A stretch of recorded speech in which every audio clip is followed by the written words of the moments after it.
The sun is wrong tonight. It's noon, yet the light is thin, as if the sky forgot how to glow. Ash falls like quiet snow.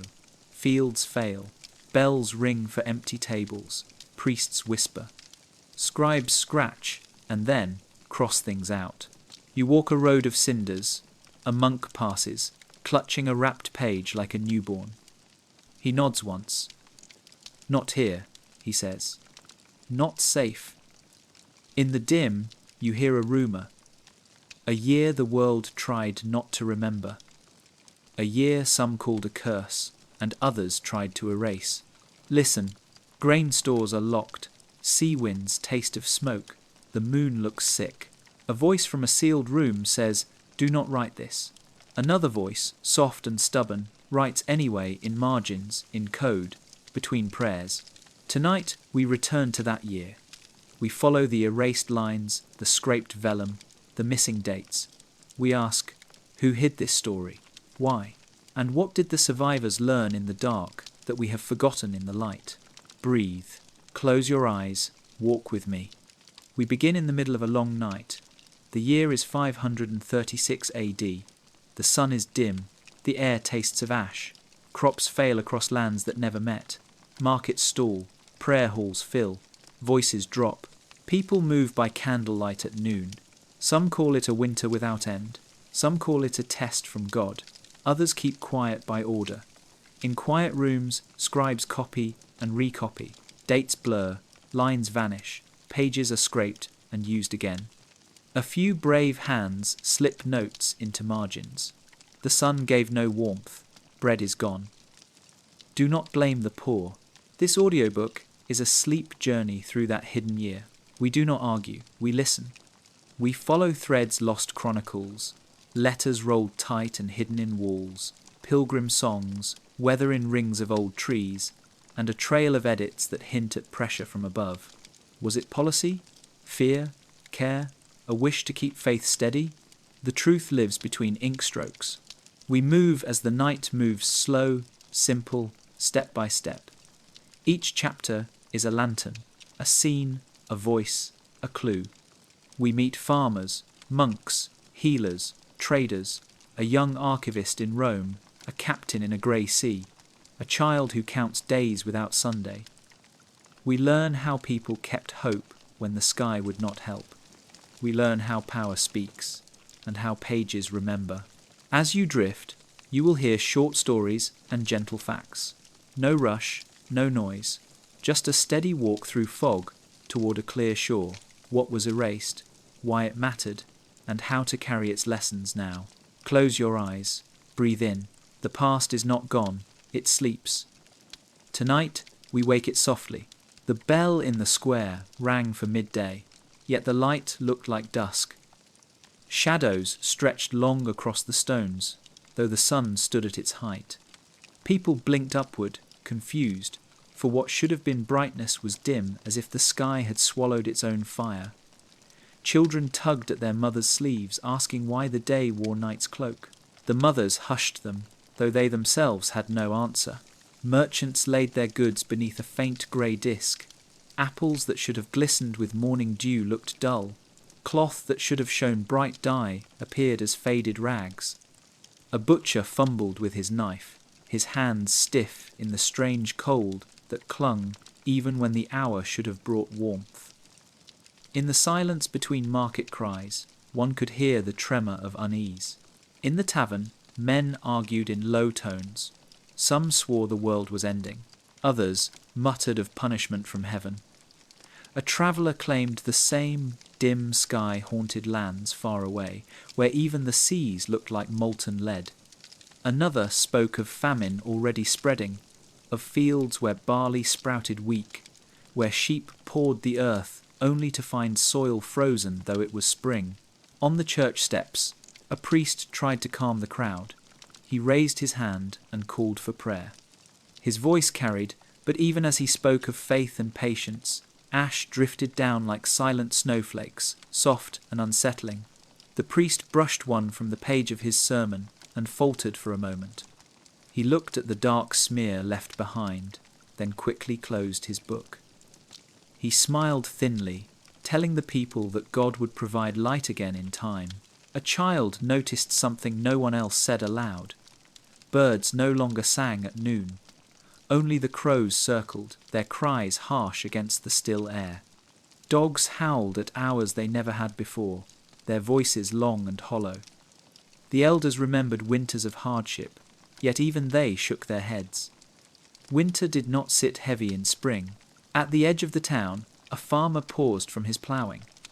His oxen stood restless, breath fogging in what should have been mild air. He leaned on his wooden tool and stared at the Sunday.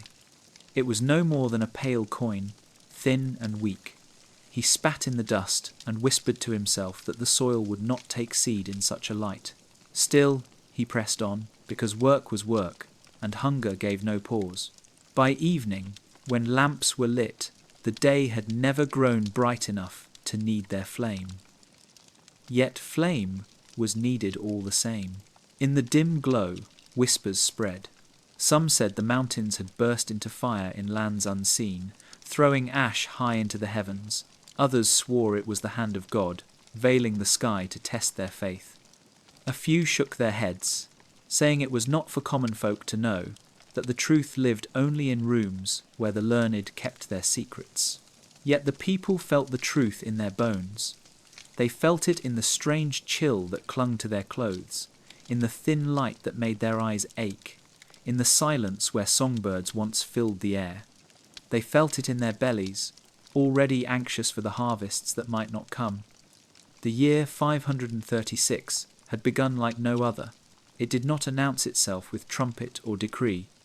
It came with dim skies, with ash on the breeze, with hunger crouched like a waiting shadow. And though no page dared yet to write it, the memory pressed itself into every face, every silence, every glance at the pale Sunday.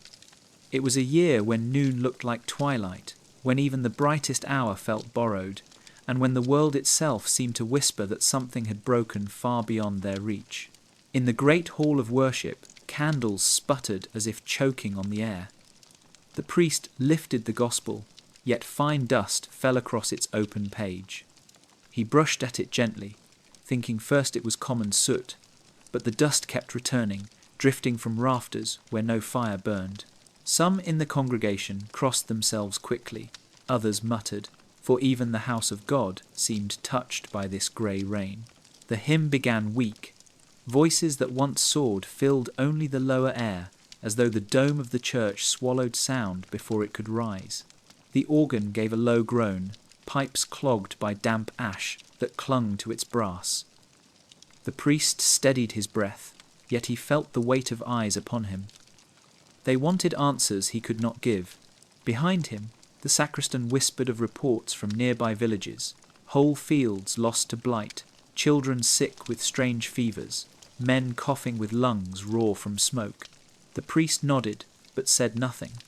His role was to feed faith, not fear. Yet inside him, unease curled tight. If even bread failed, what sermon could fill the stomach? After the Mass, the priest sat alone at the altar. He opened a fresh folio to record the day's events.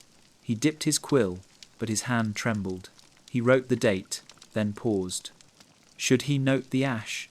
Should he mark the failing light? The bishop's letters had been clear. Do not spread despair. Record blessings. Record strength. And yet, what of truth? His quill hovered above the page. At last, he wrote a single line. The people sang though the day was dim. It was not false, but it was not whole.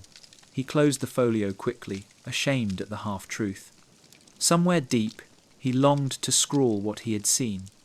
A sky dark at noon, children coughing, mothers weeping over bread too small for their families. But he remembered the bishop's seal and chose silence. That night, as lamps guttered in the aisles, he lingered. He knelt before the altar, whispering prayers, not from the book but from his own heart. Lord, give me courage to see, give me courage to speak, give me courage to bear what may come. His words echoed in the still hall. Ash fell on his shoulders, soft as blessing, heavy as curse. Outside, The people gathered around small fires. They spoke of the priest's sermon, some comforted, some doubtful. They had heard his words, but they had also seen his hesitation, the quick close of his book, the ash on his sleeve. They understood what was left unsaid. Faith carried them forward, but beneath faith lay questions, and beneath questions lay fear. The altar stood silent in the dark, grey dust thick on its cloth. The folio lay closed, its page marked by absence as much as ink. The year would not be written in full here. But in whispered prayers, in private laments, in glances exchanged at empty tables, the truth would live, whether or not the altar bore witness. In the cloister of a distant monastery, a young monk bent over parchment. His lamp burned low, its oil carefully rationed. The cold bit at his fingers, though it was the month when warmth should have returned. Still, he copied, line after line, words from an older chronicle. His task was simple: preserve the record, nothing more, nothing less. Yet as his eyes moved across the original, he saw gaps. Whole weeks vanished, replaced by a single line. The people remained steadfast. He frowned. He turned the page, and again a season was gone, marked only with words of faith. He glanced at the margins where faint scratches hinted at scraped ink, letters rubbed out and written over. His heart quickened. The rule was strict. A copyist was not to question. He was to copy, exactly as the page before him commanded. To add or subtract was sin, yet something in him resisted. He thought of the fields outside, thin with frost. He thought of the dull sun he had watched each day from the cloister walk. He thought of the cough that rattled through the dormitory at night. Could it be that what he saw with his own eyes was the very thing the page chose to omit? His quill hovered. He copied the line faithfully, but at its edge, in a space no one would see, he drew the smallest mark, a faint star. To anyone else, it was nothing. To him, it meant, here, something was missing. Here, silence had been ordered. Night after night, he worked. Each time he met a gap, he placed a star. The manuscript filled with tiny constellations only he could read. It was his quiet protest, his way of keeping truth alive when truth had been thinned. He prayed silently that someday someone would see his stars and understand. He feared discovery. He feared the abbot's stern gaze, the lash for disobedience, the exile for defiance. Yet he feared more the loss of what truly happened. For if no one remembered, then the hunger, the ash, the dim sun would vanish not only from parchment, but from memory itself. Outside, the sky darkened again, though the hour was early. The monk set down his quill and stepped into the cloister. He breathed the cold air, looked at the pale sun, and whispered, "I will not let them erase you." His vow carried no sound beyond the walls, yet it carried weight. For in that vow, history survived hidden in stars no larger than the head of a pin. Inside the scriptorium, the page dried.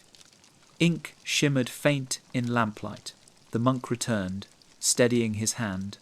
Line by line, he copied, and line by line, he left his secret sky of marks. In silence, in patience, he fought erasure with ink no one was meant to notice. The year 536 lived in him, in his breath, in his hunger, in his quiet rebellion. It lived in his stars. And though centuries would pass, though pages would wear, and vellum would yellow, those tiny stars would remain, waiting for eyes that knew how to see what others tried to make invisible. The ovens stood cold, though dawn had broken. Smoke should have risen in thick, fragrant spirals above the baker's shop. But today the chimneys exhaled, only thin wisps, reluctant, ashamed. Marcus, the baker, opened his flour sacks, with hands trembling not from age, but from hunger. The flour was grey. He rubbed a pinch between his fingers, held it to his nose, and frowned. No sweetness of wheat, no promise of bread, only dust that clung and refused to let go. His apprentice asked quietly, "Master, will it rise?" The boy's voice was dry, like the sacks, Marcus did not answer. He poured water, stirred, pressed the lump. He kneaded, as his father had taught him, as his grandfather before that. But the dough sagged. It held no life. Even when he pressed warmth from his palms into its body, it remained a cold, lifeless mass. By midday, the townspeople gathered at his door, waiting with baskets in their hands, coins hidden in their palms. Their eyes asked the question, their mouths feared to shape. He brought out what he could, loaves thin as parchment, crusts pale as ash. He sold them for half the coin, not because he wished to be kind, but because he could not bear to ask more. Mothers tore them apart with shaking fingers, sharing crumbs with children who stared at the sky while chewing, as though light itself might season their mouths. Word spread, not only in this town, but in villages nearby, in valleys where the soil was once rich. The story was the same. Grain that should have filled silos lay sickly in fields, ears shriveled, stalks bent before their time. Some claimed the soil was cursed. Others whispered that ash from a faraway fire had poisoned the rains. Theories mattered little to empty bellies. At the edge of town, Marcus met with farmers who once delivered carts heavy with wheat. They arrived now with carts light enough for children to pull. Their faces were hollow. "The ground is hard," one said. "The seed does not take. It dies before it grows." Another added, "The light is too weak. The plants lean, searching, but find nothing." Marcus listened, his heart sinking. He thought of the yeast that once danced in his dough, feeding on the grain's sweetness. Without the sun, nothing stirred. Even the yeast starved. Night fell. He sat at his table, staring at the loaves that refused to rise. He broke one open. The inside was dense, damp. He chewed slowly. It filled his mouth, but not his hunger. His apprentice whispered, "Maybe tomorrow, master." Marcus smiled faintly, though he knew tomorrow held no brighter promise. He pressed a hand to the boy's shoulder and said only, "We keep trying." In his sleep that night, Marcus dreamed of golden fields, tall and swaying, touched by a sun that gave warmth. He dreamed of dough that rose in great swelling pride, filling the oven with fragrance. He dreamed of children laughing with crumbs on their lips. When he woke, the dream lingered like a cruel memory. He stepped into the dim dawn, took up his flour, and tried again. The year 536 did not break him in one day. It broke him slowly, loaf by loaf, as the grain refused to rise. Yet with each failed bread, he rose himself tired, hollow but present. In his persistence lived a truth. Even when the earth fails, even when the sun hides, the hands of men and women still move, still try, still shape what little remains into sustenance. And though his loaves were thin and pale, the people remembered them. They remembered that in the year when the sun dimmed, there was still bread, even if only a shadow of bread. They remembered Marcus, the baker who would not close his shop, whose ovens breathed warmth into the cold grey of a sunless noon. The sea was not blue. It rolled beneath the ship like molten iron, heavy, dull, reflecting the dim sky in shades of pewter. Captain Elias stood at the prow, his cloak stiff with salt, his eyes narrowed against the strange haze that clung even to open waters. For weeks he had sailed these coasts, trading salt for grain, wool for oil.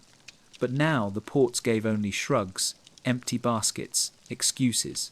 Hunger had reached even the harbours. The crew murmured. Sailors who once sang as they hauled ropes now worked in silence. They cast nets, but pulled them empty. The fish had vanished, or perhaps fled to waters untouched by shadow. The men looked at their captain with eyes that asked, "Where do we go when even the sea yields nothing?" One night, the moon rose red and swollen. The crew gasped. They made signs against evil, whispered of omens. Elias held steady, though even his heart trembled. He knew enough of the stars to see they were gone, hidden behind the ash veil. Navigation by compass alone left him uneasy, but he spoke with firmness. "We sail east. The grain ships may yet come. His words gave the men enough courage to tie knots and trim sails, though their fear lingered like the haze itself. On the third day, a jar appeared. It floated beside the hull, sealed with wax, bobbing in the grey waves. The sailors fished it out and brought it to Elias. Inside lay a letter, cramped writing on coarse parchment. The ink had run in places, but he could read, "The sun gives no warmth. The fields are ash. Pray for us." No name, no place, only that desperate plea. The sailors crossed themselves, whispering of lost souls. Elias said nothing. He ordered the jar sealed again and stowed in the chest below deck. He knew someday, perhaps, someone would need to read those words. The voyage continued. Hunger gnawed at the crew. Rations thinned. Men dipped cups into the sea, hoping for more than brine. The cook boiled leather straps, softened them into a stew that tasted of nothing but survival. Elias chewed with the rest, silent. He thought of his wife on shore, her hands busy with children, her eyes searching the same pale sky. He wondered if she too wrote prayers into jars. Storms came not fierce, but endless. Grey rain fell, not refreshing but heavy, dragging sails low. The ship rolled through swells that carried no rhythm. Even the sea seemed to forget its own song. The men grew weary, their eyes hollow. Elias spoke often of hope, but each word felt like pulling rope through wet sand. At last, land appeared, a dark line against the dim horizon. They made port, but the town was quiet. Warehouses stood open, floors bare. A few thin figures appeared, hands raised in greeting but voices cracked with hunger. Elias traded what little salt he had for sacks of barley, though even these were thin. The men carried them aboard like treasure. They knew it would not last, but it meant survival another week. When they set sail again, Elias stood at the stern, watching the shore recede. He thought of the jar in his chest, the words inside. Perhaps every coast now wrote the same. The sun gives no warmth, the fields are ash. Yet he knew he must carry not just goods, but also witness. If the world would not remember, he would. The sea of smoke bore them on, grey and endless, yet within that dull horizon lived defiance. Sails raised, ropes taut, men still at work, a captain still steering. In the year 536, when skies dimmed and seas soured, the ships did not vanish. They sailed, carrying hunger, carrying hope, carrying letters sealed against the waves. In Rome, the library smelled of dust and wax. Shelves rose like pillars, heavy with parchment and vellum. Scholars moved quietly, robes whispering, eyes down. Among them walked Lucia, a young archivist, her hands stained with ink, her eyes sharp. She carried keys that opened doors most never touched. One afternoon, her master sent her to fetch a volume from the restricted room. She took the iron key from her chain, turned the lock, and entered a chamber cool and silent. The air felt older here, as if centuries watched from the shadows. She lit a small lamp and began her search.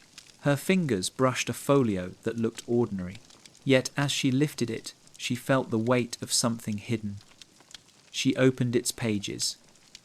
At first, clean script marched across the lines. Accounts of trade, of weather, of festivals. But here and there, the words blurred. She tilted the page. Faint letters appeared beneath, ghostly, scraped away but not erased. She gasped.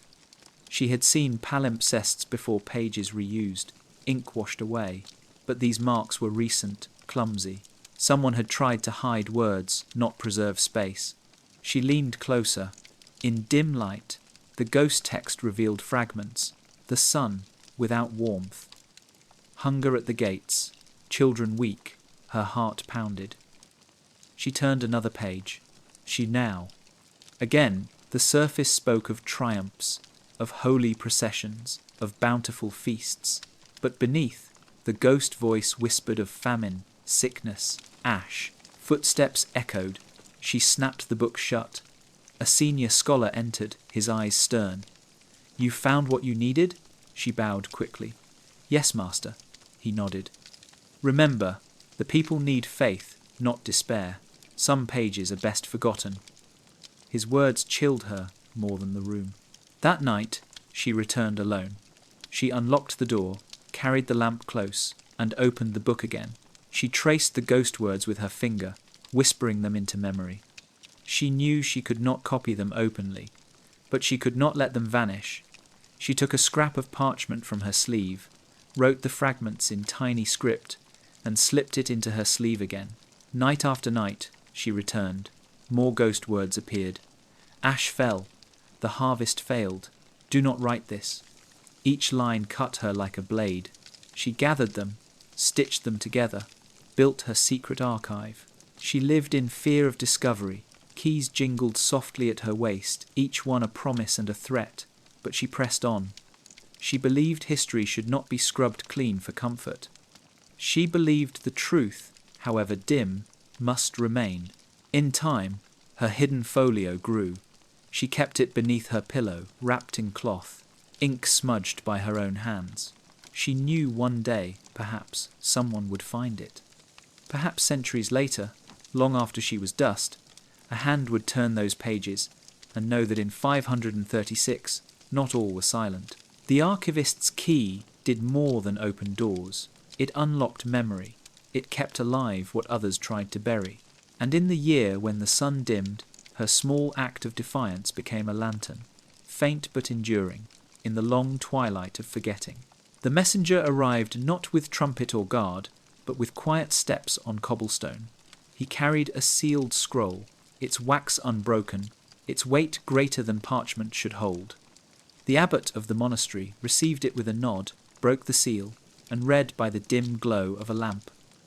The words inside were measured, careful, dressed in calm tones, yet their meaning pressed heavy as stone. Write hope, skip despair, preserve faith. Do not burden the people with shadows, record only what strengthens. The monks gathered in the scriptorium later that night. The abbot read the edict aloud. His voice did not rise, did not tremble. It fell gently into the silence, as though afraid even to disturb the ash that drifted from rafters. Some monks bowed their heads in agreement. They had already seen the fear in the people's eyes, the weight of hunger, the cough of children. What use was it, they thought, to record suffering when suffering already filled every day? Let the chronicles carry light. Let them be the strong wall against despair. But others shifted uneasily. They knew the value of truth, even bitter truth. They knew the duty of ink was not only comfort, but memory. If no record spoke of dim skies and withered harvests, what would the future know of this year? Would it seem only a fable, only rumour, stripped of the evidence of pages? Yet they did not speak aloud. Their silence carried fear of reprimand, of exile, of being marked disobedient in times when obedience seemed the only shield against chaos. The youngest monk, barely grown to manhood, whispered to his neighbour, "If we do not write the shadows, who will?" The neighbour hushed him quickly, glancing at the abbot, whose face gave away nothing. The abbot only rolled the scroll again, placed it carefully on the shelf, and said, "Our work continues." Days became weeks. The scribes bent over vellum, copying lines that praised faith, festivals, victories of spirit. Outside their walls, hunger deepened. A mother sold her last chicken for a handful of barley. A shepherd slaughtered a lamb too thin to stand. Yet none of these truths reached the pages. The edict had done its work. It had stilled the ink. Still, in margins and symbols, resistance lived. A monk traced faint dots in corners, secret codes for future eyes. Another left a page blank, where an account of famine should have stood, an absence louder than any line. These were acts of quiet defiance, hidden from all but the keenest gaze.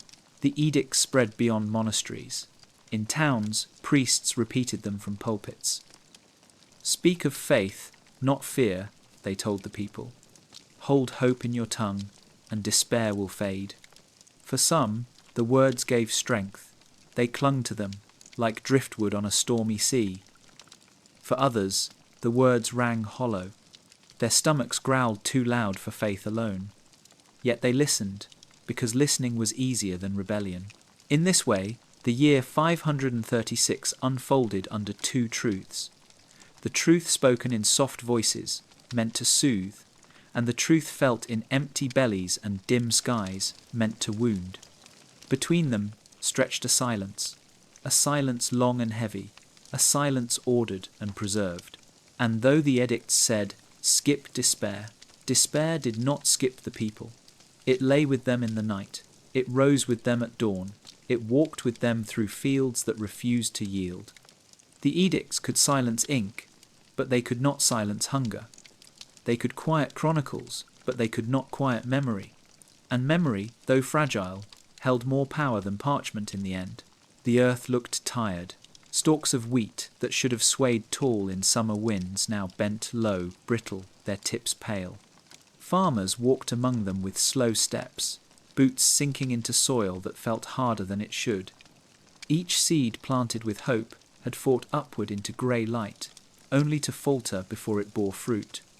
The fields, once alive with hum and buzz, now lay quiet, as though nature itself had grown weary of song. A farmer named Roderick stood at the edge of his land, arms crossed, eyes narrowed against the dim horizon. He remembered years when the fields shone gold, when his barns could not contain the harvest, when feasts filled the village with laughter. Now his barns stood open, their floors bare, their beams creaking like empty bellies. He spat into the soil, muttering, "The sun has betrayed us." His wife, Eleanor, stood beside him with a basket in her arms. Inside lay only turnips, small and twisted, the last of their winter store. "We must eat less," she said softly. Roderick looked at her, then at their children, thin and pale, chasing each other slowly across the barren yard. He swallowed hard, his pride heavier than hunger. "We will endure," he whispered, though he did not know how. In nearby fields, other farmers tried tricks born of desperation. Some planted seeds deeper, hoping to find hidden warmth in the earth. Others spread ash from their hearths, thinking it might strengthen the soil. A few prayed aloud as they worked, words spilling into the grey air like incense. Yet the results were the same. Thin shoots, weak heads, silence where rustling should have been. The silence haunted them most. In other years, the fields sang with the rustle of stalks, the chirp of sparrows, the hum of bees. Now even the insects seemed gone, their tiny songs stolen by the dim sky. Children asked why the fields were quiet. Parents answered with shrugs, too weary for words. At night, villagers gathered in barns and halls, pooling what little they had. A pot of thin broth passed from hand to hand, each sip shared like holy sacrament. They spoke of years past, when fields groaned heavy with wheat. They spoke of rumours that in distant lands, too, the wheat was silent. Some wondered aloud if the whole world had fallen under a single curse. Roderick listened, chewing slowly on a crust of bread as hard as stone. He thought of the edicts he had heard in church. Speak hope, not despair. But what hope lived in these fields? What hope could be sown when seed itself refused to live? He stared at the pale loaves on the table and wondered if the chronicles of monks would ever mention this silence, or if they would call these days a season of plenty. In his heart, he vowed that his children would remember, even if the pages did not. He told them stories by the fire, stories of fields once alive, of summers so bright the wheat glowed, of feasts where tables overflowed. He told them so they would know the difference, so they would not forget. Memory became his rebellion. And so the fields of silent wheat bore more than hunger. They bore witness. Their stillness was a record written in soil, a record no decree could erase. For silence itself can speak, and in 536, the silence of the fields spoke louder than any sermon. In the monastery's calendar room, Brother Anselm spread parchment across the table. His task was simple: record the days, mark the feasts, keep time steady for the brethren and the towns they served. But as he drew lines and inked numbers, he frowned. Something felt wrong. The months stretched too long.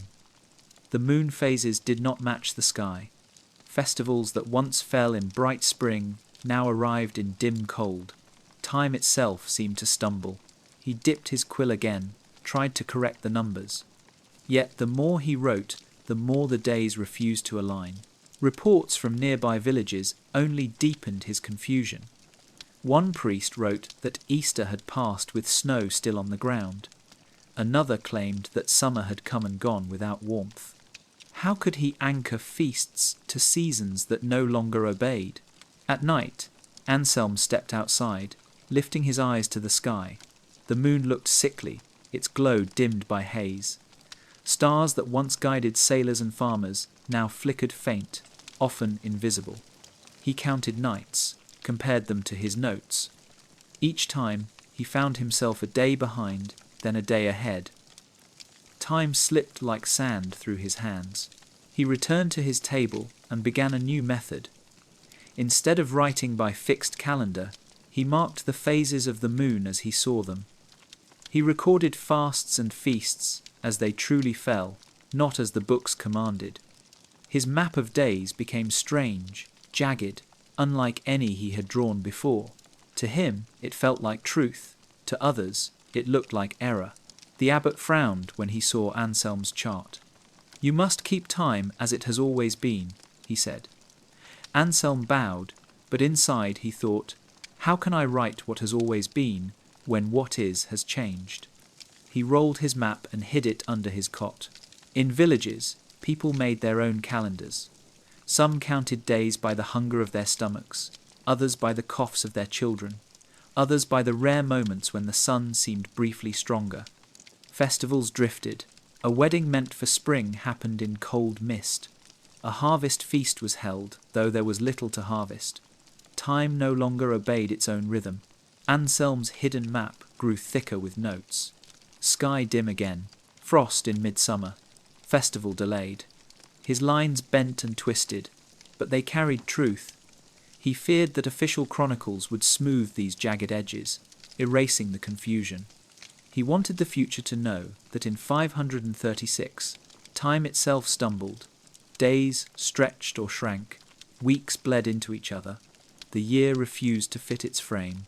When he prayed at night, he whispered, not only to God, but to time itself. "Hold steady," he pleaded. "Let the days return to their order." Yet even as he prayed, he kept his strange map. For deep down, he knew that even if order returned, someone must remember the year when order was lost. The map of missing days lay folded in shadows, ink dark against pale parchment. It was not meant for his brothers, not meant for bishops, not meant for the edicts that demanded hope. It was meant for the future, for anyone who might seek the truth buried beneath smooth lines. In the silence of the monastery, Anselm traced his ink with weary fingers. He felt the weight of time pressing on him, heavy, uneven, unpredictable. He closed his eyes, whispered again, "Hold steady." Then he dipped his quill and drew another line, crooked but real, a record of a world gone askew. The ink was dark, but the letters were small. They clung to the edge of the page, almost hidden, like whispers pressed into vellum. Brother Matthias leaned close to the manuscript, candlelight dancing over his tired eyes. The main text stretched bold across the page, full of praises for festivals that had not happened, lists of harvests that had not filled barns, victories that had not been won. Yet in the narrow margin, so thin most eyes would pass them by, lay faint notes in a different hand. The fields are barren, bread is scarce, the people weep. Matthias's heart raced. He knew the rule: copy what you see, no more, no less. The margin was not meant to be copied. It was meant to be ignored, left as if it did not exist. Yet he could not look away. He traced the letters with his finger, feeling their truth in the grain of the parchment. Someone, somewhere, had refused silence. Someone had dared to record what the official hand had erased. He copied the main text faithfully, as duty required. But as the hours passed, his mind returned to the margins. He wondered about the monk who had written them. Was it one of his brethren, still living? Or was it a voice long gone, words scraped and hidden but not quite lost? He imagined the writer bent over the page, quill trembling, heart heavy, writing in secret while listening for footsteps in the corridor. The next night, Matthias returned to the same folio. He opened it as though by chance, glanced at the bold lines, then quickly to the side. More notes. Ash falls even now. The sky remains dim. Children bury children. His breath caught. These were not embellishments. These were fragments of lives, smuggled past the silence of decrees. For weeks, Matthias began to seek them out. He copied the official lines as always, but when the candle burned low and the scriptorium grew quiet, he leaned in and memorized the whispers. He could not copy them openly, but he carried them in his memory, like seeds tucked into a traveller's pouch. At night, when he lay awake on his straw mat, he repeated them softly under his breath, as if they were prayers. The people weep, the children bury children, the sky remains dim. Soon he began to add his own marks. A tiny dot here, a faint stroke there, just enough to guide a future reader's eye toward the margins. He told himself it was not defiance but preservation. He told himself that even if no one read his copy, the marks might lead someone one day to truth. The other monks noticed his distraction. One asked quietly, "Why do you linger so long over pages already copied?" Matthias smiled weakly, answering only, "The letters blur to me. I must read them twice." They accepted this, for everyone's eyes strained in the dim light. But his heart carried fear each time the abbot passed behind him, each time a hand rested too long on the back of his chair. Still, he persisted. The margins became his true text, the main lines only a veil he moved through. In time, he began to dream of them. In sleep, the words grew large, marching across walls and skies. He dreamed of children's faces, of fields grey with ash, of loaves that would not rise. He woke with the taste of ink on his tongue, whispering phrases he had never written but had carried inside him. The messages in the margin were not history in the grand sense. They did not speak of kings or battles or laws. They spoke of hunger, of silence, of the common life erased by decree. They were the voices of those who lived the year 536, not in palaces but in fields, not in councils but in kitchens. They were the quiet truth. Matthias knew they might never be read. He knew the folios might be locked away, forgotten, or burned, but he also knew that truth does not die easily. It waits in cracks, in corners, in margins. It waits for eyes brave enough to look sideways. And so, night after night, he bent his head and copied faithfully. But his true work lived at the edges, where whispers defied the silence. Her name was Sabina, and she was no more than 9 when the sun dimmed. She did not understand why the fields lay quiet, why the bread grew smaller, why her parents whispered at night. But she noticed the sky. Each day, she stood in the yard of her family's farm, eyes lifted, counting clouds. She counted not for numbers, but for change. She wanted to see if the grey would ever break, if a patch of blue would return. At first, she kept tally with small stones, dropping them in a bowl for each cloudless day she had once known. But soon there were no clear days, only endless veils of ash. Her bowl filled slowly, then stopped altogether. She began a second bowl for days, when the sun glowed weak behind haze. That bowl overflowed. Her mother scolded gently. "Sabina, stones will not feed us." But her father only smiled, though his eyes were tired. "Let her count. She sees what we do not wish to name." He knew children often recorded what adults could not admit. Sabina's eyes missed nothing. She noticed when the birds stopped singing. She noticed when the sheep gave less milk. She noticed when her brother coughed at night, a dry sound that grew worse with each passing week. She did not ask questions, for she saw the answers in her parents' faces. Instead, She told stories to her little sister. She pointed at the clouds and said, "They are blankets covering the sky." But blankets can be pulled back. She described colours she barely remembered: blue like river water, gold like ripe wheat. She painted them with words so her sister would know, even if she never saw. One evening, when hunger gnawed too loudly, her father carried her outside. "Show me your bowls," he said. She brought him the one overflowing with stones. He turned it in his hands, heavy. "This is the truth," he whispered. Then he set it on the table, where all could see. For weeks after, neighbours who visited the house would glance at the bowl, nod, and add their own stones. Sabina's count became the village's measure of time. Children who once played in fields now gathered around her. They helped her sort the stones, pale for dim days, dark for days when the sky seemed heavier.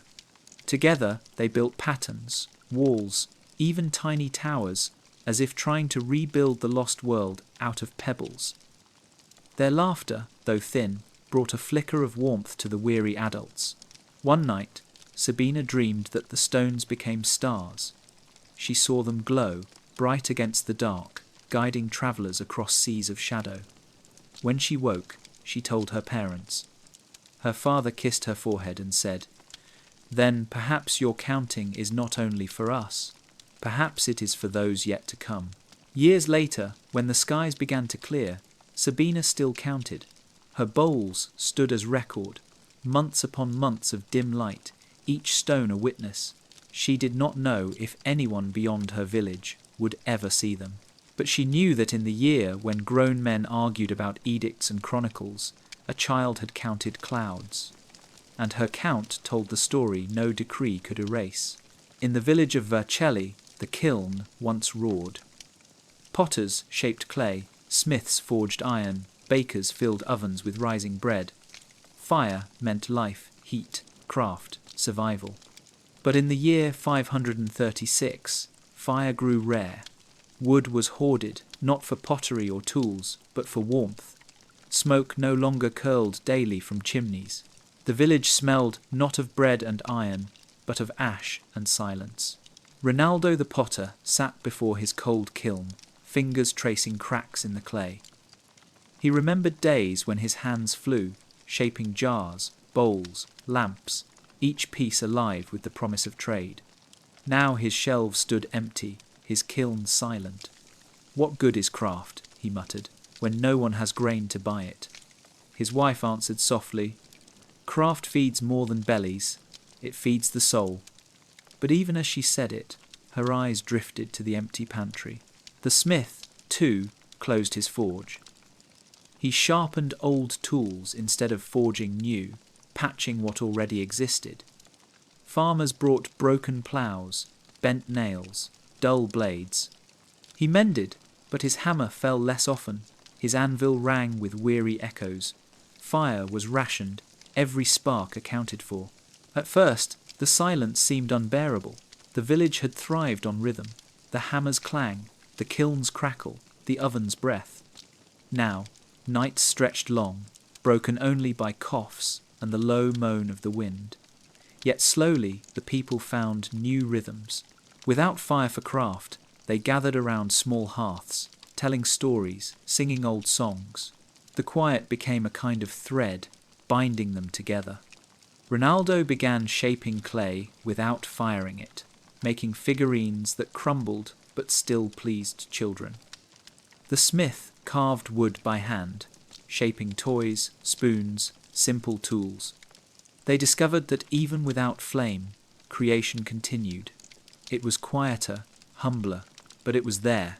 One evening, the villagers gathered for what should have been a feast. There was little to eat, but they brought what they had: broth, scraps of bread, a handful of nuts. They set them on the table and lit a single fire. Around that small flame, they shared not abundance, but presence. They listened to each other, laughed at memories, wept for those lost. The fire burned low, but the quiet around it was full, not empty. Months passed, slowly, carefully fires returned. Kilns glowed again, though faintly. Smiths hammered, bakers baked, potters fired. but none forgot the silence. They remembered the nights when fire was rare and quiet carried them through. They remembered that in the darkest year, when flames dwindled, the warmth of each other became the truest fire. And so, in the chronicles of their hearts, the year 536 was not only a year of ash and loss, it was also a year of quiet, when people discovered they could live with less fire, yet still keep alight the flame within. The pilgrim road stretched like a ribbon of dust across the dim hills, winding between valleys where the silence of fields pressed heavy. It had once been a path of song pilgrims chanting prayers, merchants calling prices, children running with laughter. Now it was quieter, the sound of feet dragging, carts creaking, voices low. Yet the road remained alive, for hunger and hope both drove people forward. At dawn, a group gathered at the crossroads. A woman named Helena carried a bundle of cloth tied with twine.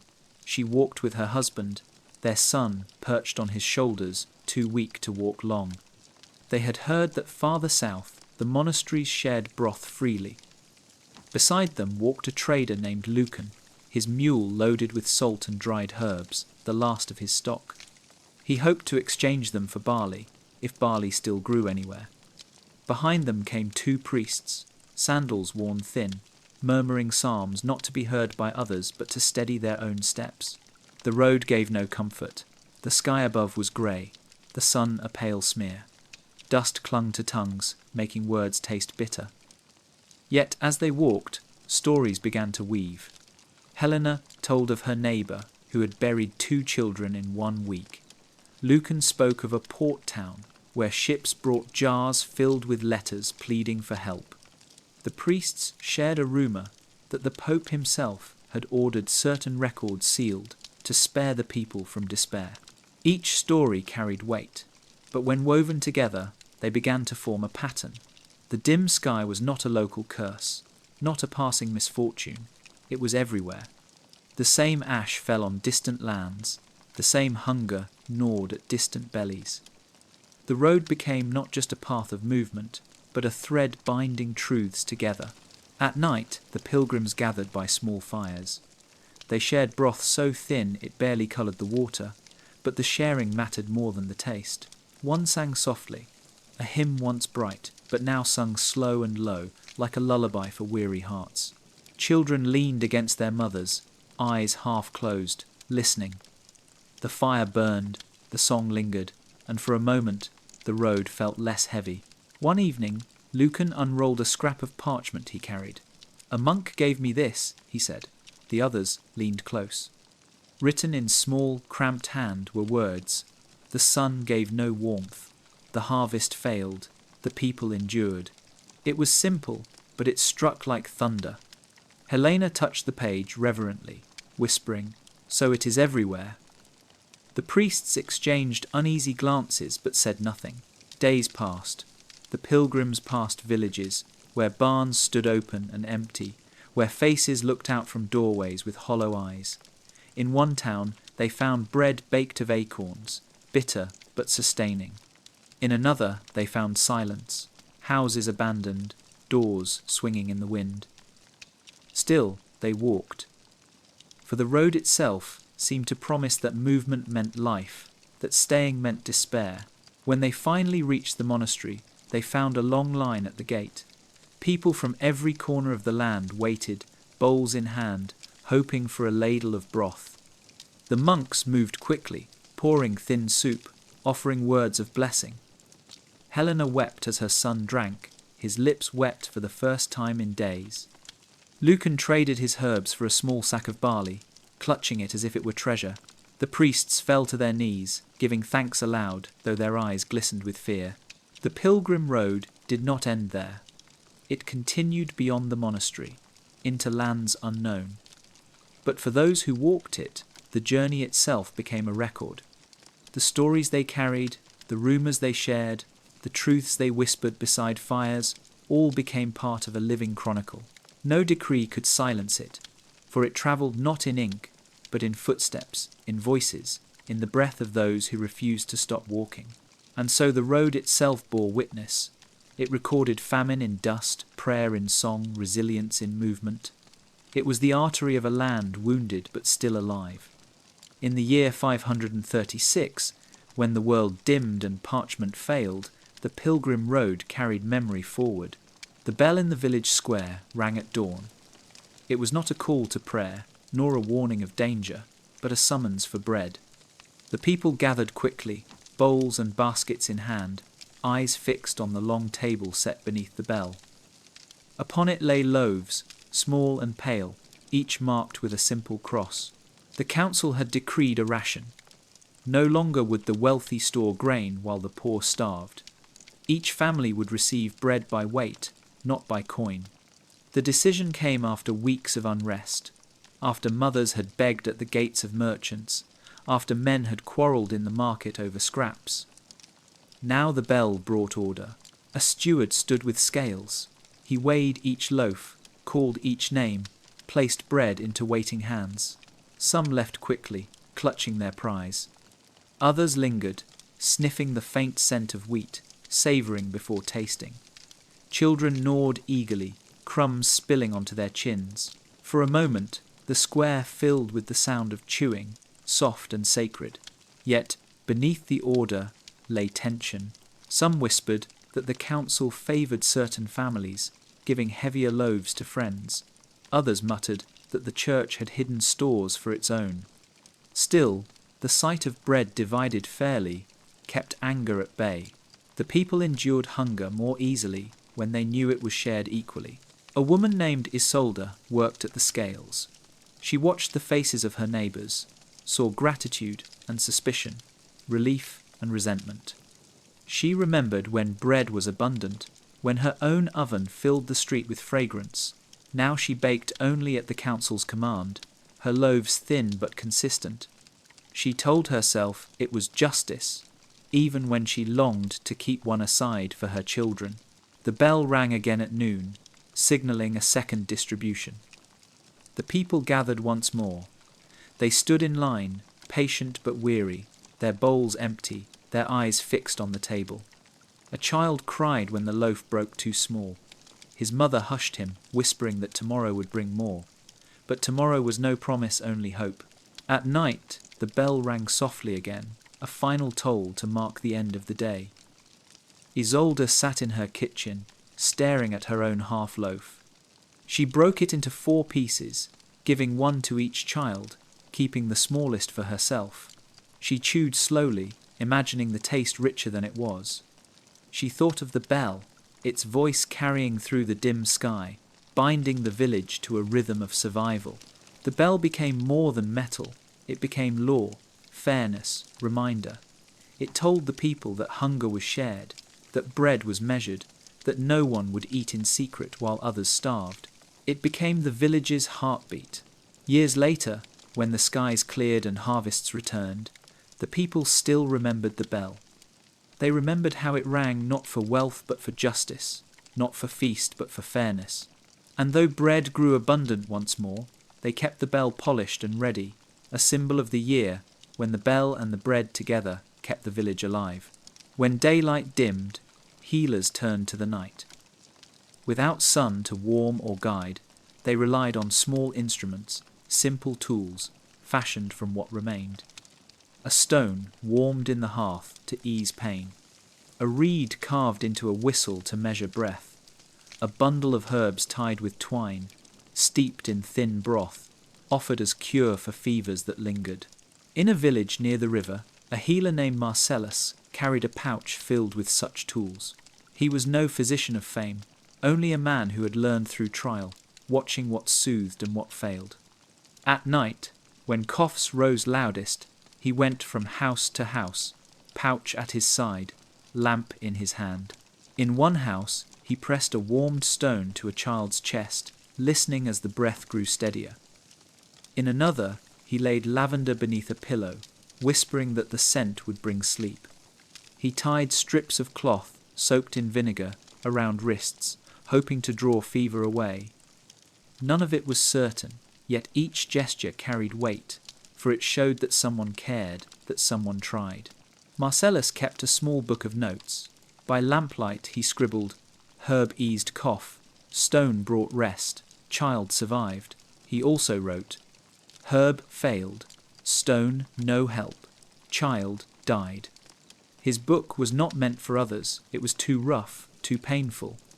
Yet it became a record, a map of trial and error, of survival and loss. The people called him in the darkest hours, when fear pressed hardest. He came always, though his own body grew thin, his hands trembling from hunger. He told them stories as he worked of healers long ago, of miracles whispered in old chronicles. His words soothed, even when his herbs could not.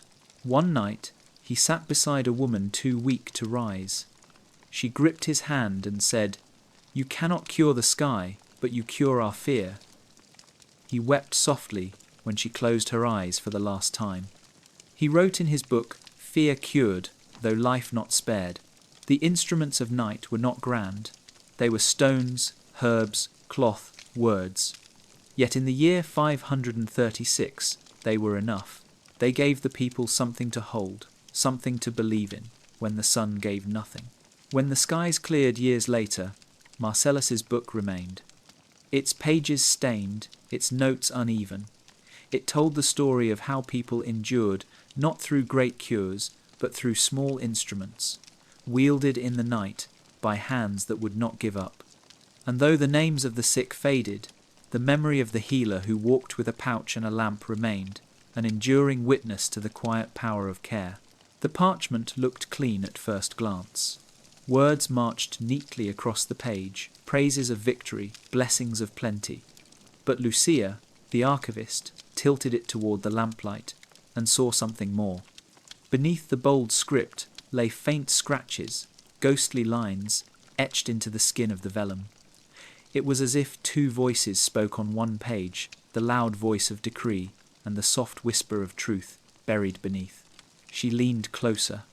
Her breath fogged the surface as she traced letters long scraped away. The sun gives no warmth. The people suffer hunger. Do not write this. The ghost words curled like smoke beneath the official lines. Her heart tightened. She knew the practice parchment was precious, often reused, older text scrubbed to make space for new. But this was not economy. This was erasure. Someone had scraped away famine, ash, despair, and replaced it with processions, feast days, and sermons of faith. Lucia closed the book quickly when footsteps passed outside. The shelves in this restricted room creaked under their burden.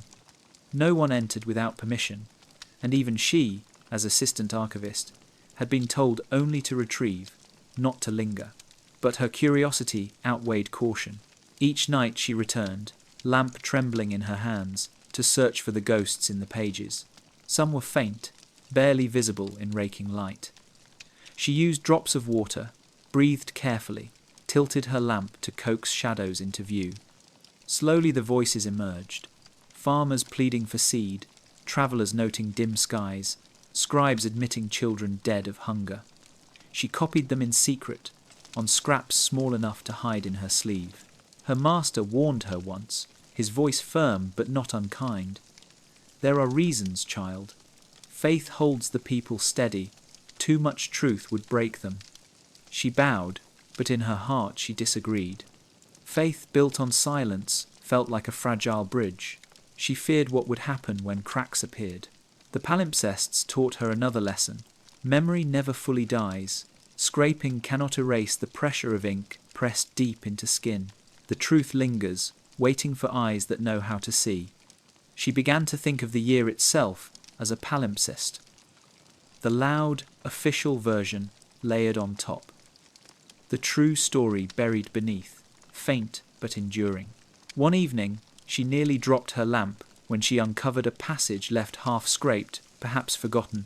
The bishop commands us not to mark the hunger, yet the barns are empty. I fear the truth will die with us. The words cut her. She whispered them aloud, feeling as though the ghost of that long-ago scribe listened. She made her decision then. She would not let the truth die.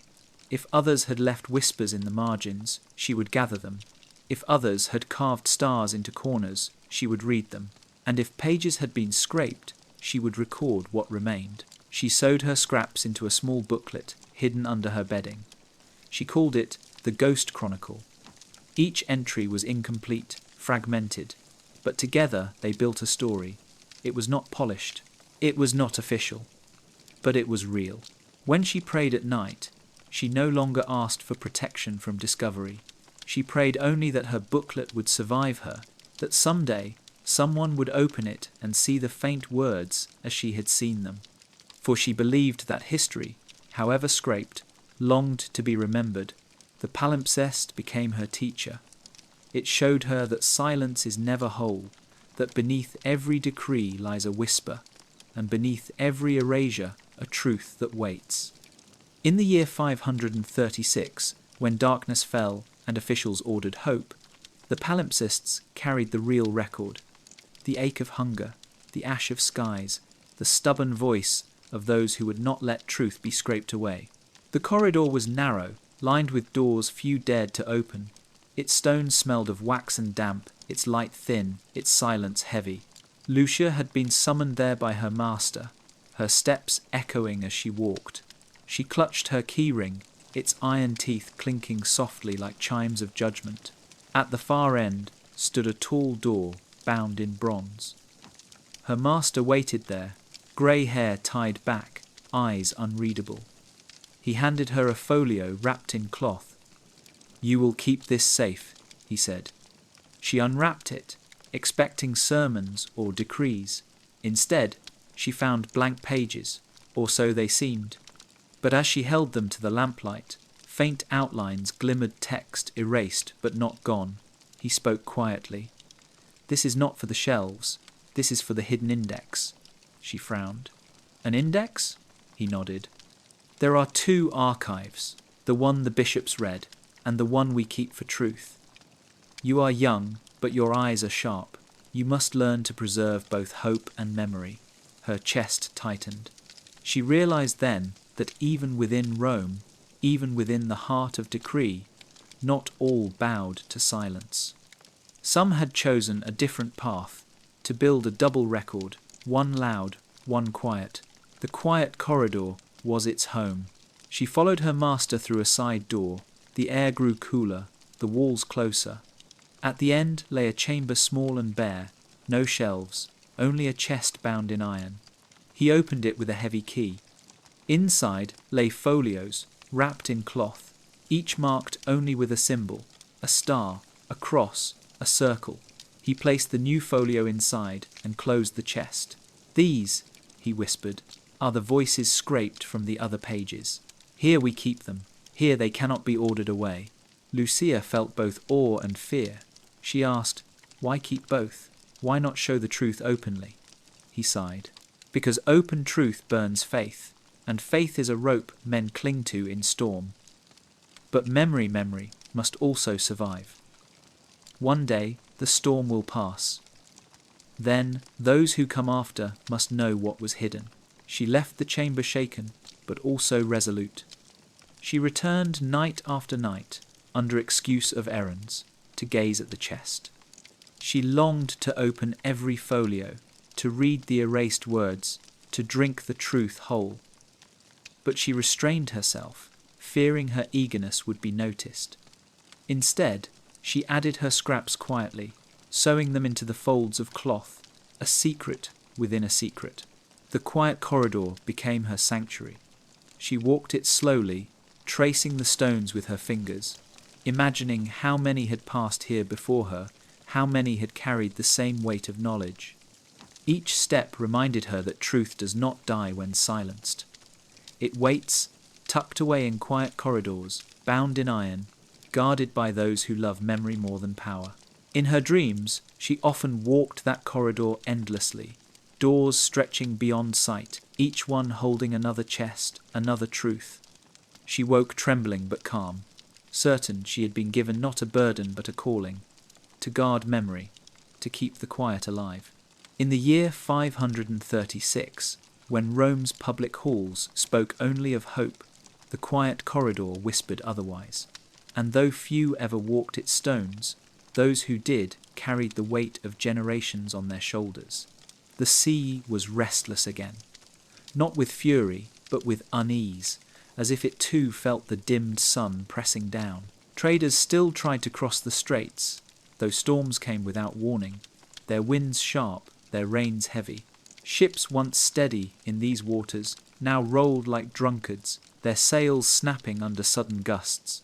On one such day, Captain Elias, weary but resolute, prepared his crew for another passage. Their hold carried sacks of salt, bundles of wool, jars of oil, the last of their stores. In return, they hoped to bring back seed and grain, enough to keep a village alive through the next months. The men tightened ropes, checked knots, whispered prayers to saints and stars that could no longer be seen. The first hours were steady. The sea lay grey and low, waves lapping like tired breaths.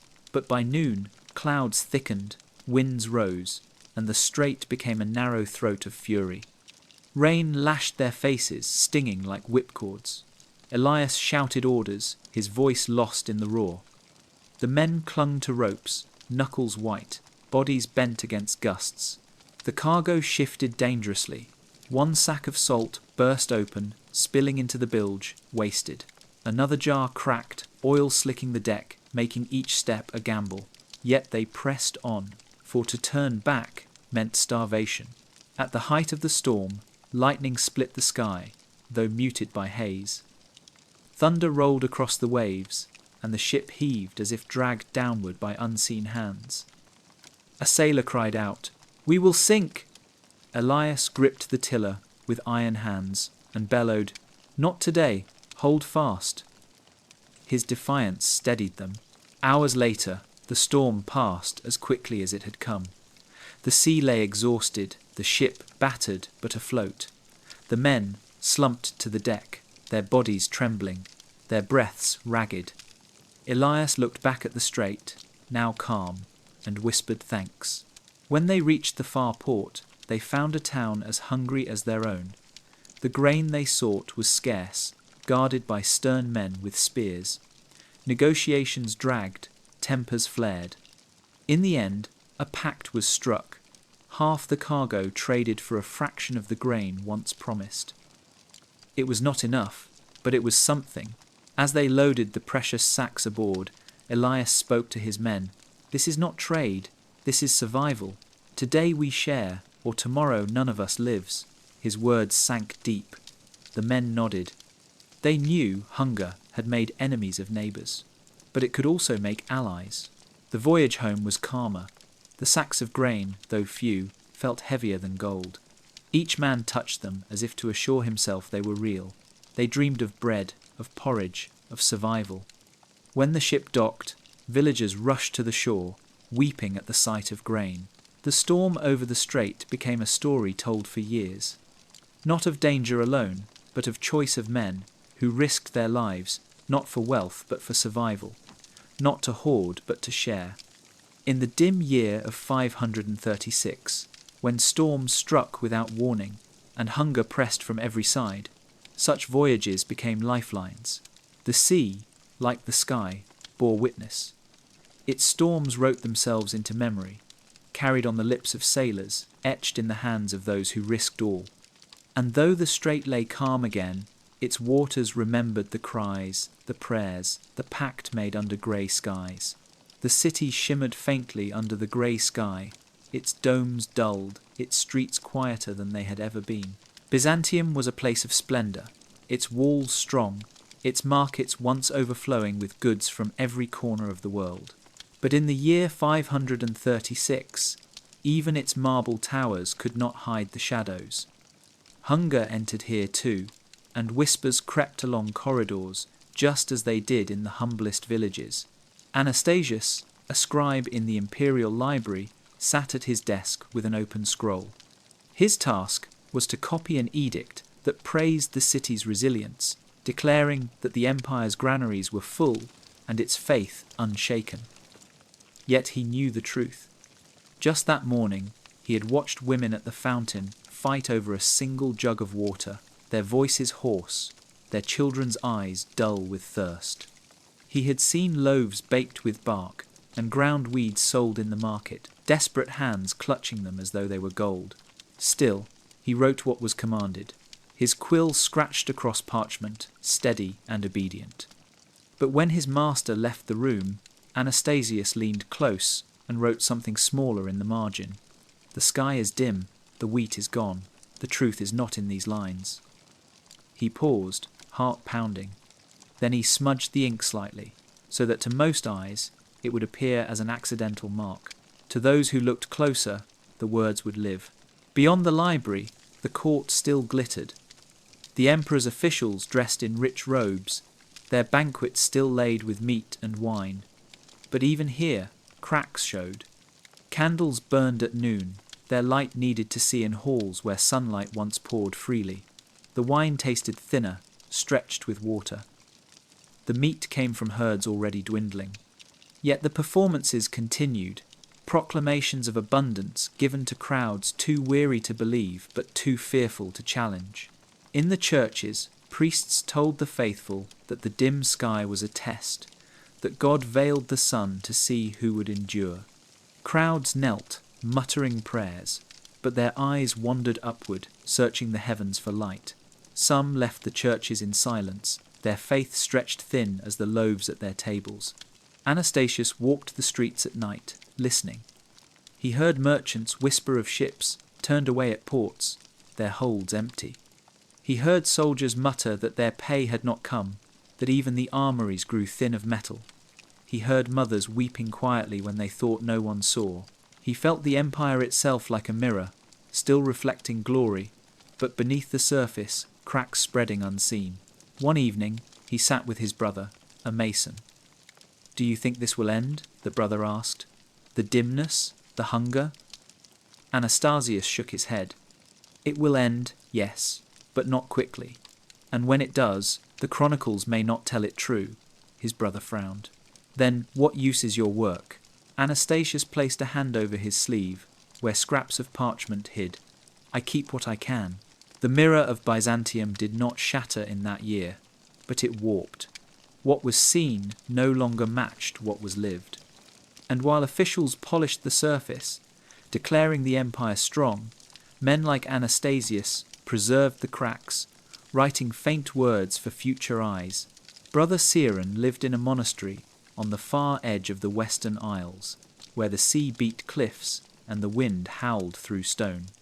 The year 536 came to them, as it came to all places, carried on dim skies and failed crops. Yet here, far from Rome, far from Byzantium, the monks felt both the isolation and the freedom of distance.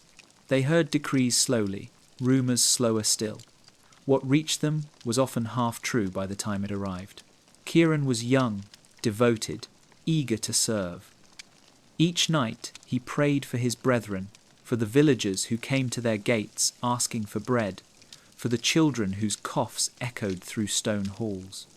One night, after long prayer, he fell into a dream. He dreamed of the sky split open, light pouring through in golden rivers. He saw fields green and full, birds singing, rivers running clear. He saw the people laughing again, their bowls filled, their faces lifted. But then the vision shifted.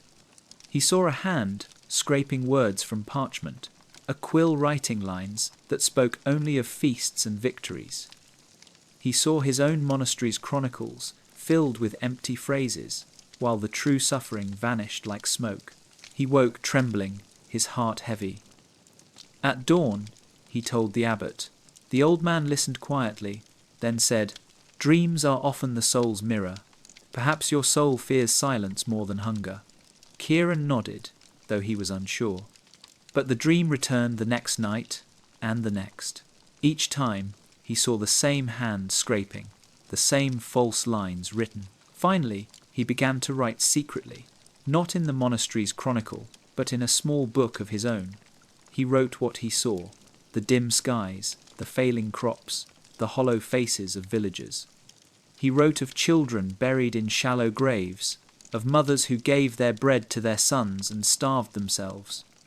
He wrote of his own brethren, gaunt but faithful, praying even as their bodies weakened.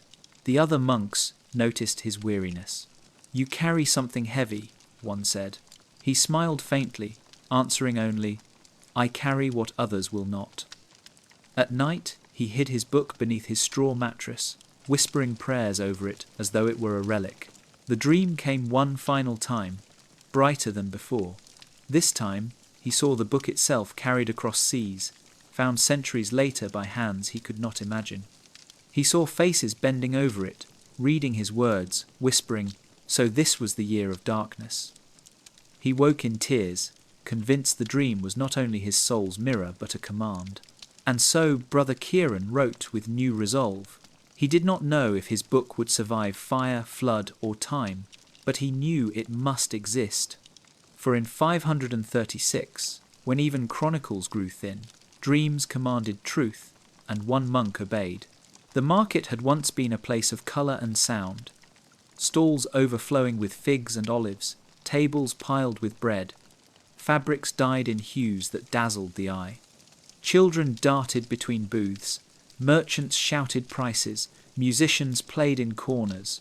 But in 536, the market grew hushed. The colours faded, the goods thinned, the songs stopped. What remained was whispers. People still gathered, for where else could they go? But they gathered less to buy than to listen. They walked slowly, eyes scanning not for fruit but for faces, ears tuned for scraps of news. The crops failed again in the north. A ship arrived empty in the east. The monks write only of blessings. The whispers passed like currency, traded more fiercely than goods. One man, a former spice merchant, now sold nothing but bark stripped from trees. He told buyers, "Boil it, it will fill the belly a little." Another sold loaves made of acorns ground with clay. People grimaced as they chewed, but they bought them still. A woman sold broth brewed from weeds, pouring it into jars while murmuring rumours. The emperor hides grain in the city. The bishops forbid truth. Each purchase came with both food and rumour, and sometimes the rumour mattered more. A boy named Darius moved among the stalls, sharp-eyed, listening. He carried no coin, but he gathered whispers like treasure. Each night he returned home to his mother, repeating all he had heard. She listened intently, weaving the fragments into sense.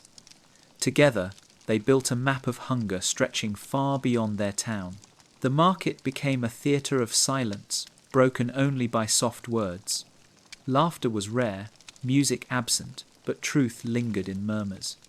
Men and women leaned close to one another, sharing what they dared not speak aloud at home. The stalls no longer held abundance, but they held memory, passed mouth to mouth.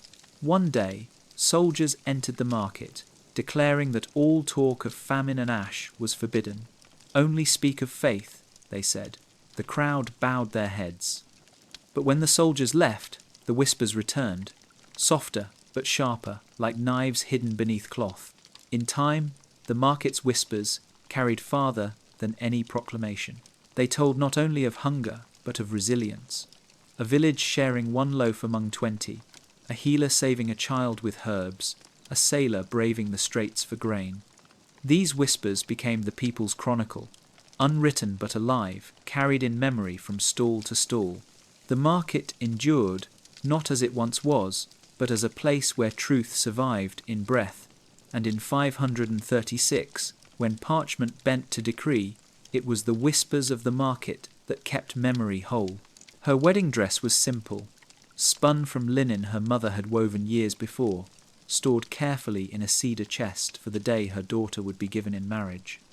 But when that day finally came in the year 536, the fabric smelled faintly of smoke, as though even the cedar could not keep the ash away. Her name was Eleonora, and she was 19. Her groom, Marcus, was a shepherd whose flock had dwindled to half its size.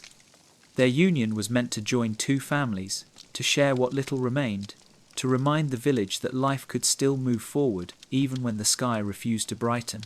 The morning of the wedding, neighbours gathered not with abundance, but with offerings small and meagre.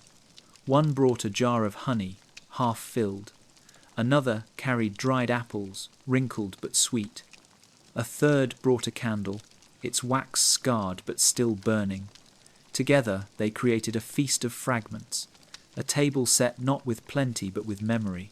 The priest spoke softly, his voice hoarse, his words urging the couple to stand as proof that love outlasts famine, that vows could still be spoken when bread could barely be shared. Eleanora stood tall, though hunger had thinned her cheeks. Her eyes did not flicker to the dim sky. They stayed fixed on Marcus, who looked at her as though she carried the light of the vanished Sunday. After the vows, the villagers sang, their voices faint but steady. The song once celebrated, abundance fields ripe, barns full, vines heavy with grapes. Now the words fell differently, mournful yet defiant. Eleanora listened, and for a moment she felt the song lift her like a wind, carrying her above the grey sky. That evening, the families ate together. The honey was divided into droplets, the apples sliced into thin slivers, the bread broken into tiny pieces so each person had a share. Children licked their fingers, savouring every crumb. The candle burned low, its flame the only bright thing in the room. Later, when Eleanora and Marcus walked outside, they saw the village watching them, not with envy, but with hope. Their marriage was not just for them, it was a sign that life continued. Even when fields lay barren and skies dimmed, new bonds could still be tied, and the future could still be imagined. That night, as Eleanora lay beside her husband, she whispered, "We are ash, but we are also fire." Marcus held her hand and nodded. In the silence that followed, they listened not to the absence of birds, not to the wind moaning through empty trees, but to their own breathing, steady, alive. The Ash Bride became a story told for years after, not of wealth or splendour, but of vows spoken in famine, of joy found in fragments, of a marriage that began in hunger, yet held the seed of endurance. In the year 536, when ash fell like a veil, Eleanora and Marcus reminded their village that even under that veil, love could still be seen. Travellers who came from the northern lands spoke with voices low, their faces pale as if the grey skies had seeped into their skin. They told of forests where snow lay even in midsummer, of rivers that froze when they should have flowed, of villages abandoned because no harvest could be reaped. They called it the veil, a shroud that had fallen over the north and would not lift. One such traveller, named Rurik, arrived at a monastery gate one autumn evening.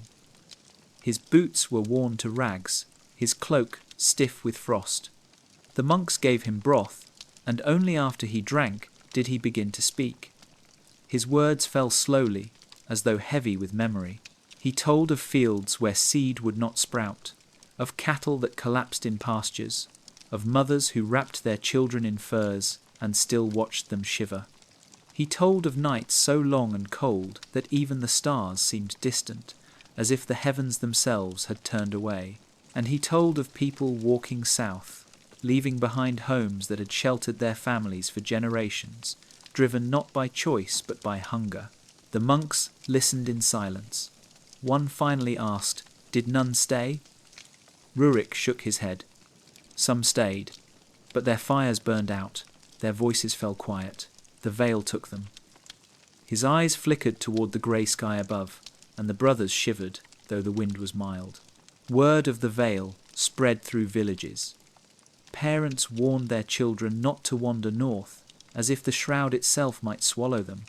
Traders avoided those routes, fearing not only hunger, but silence too deep to endure.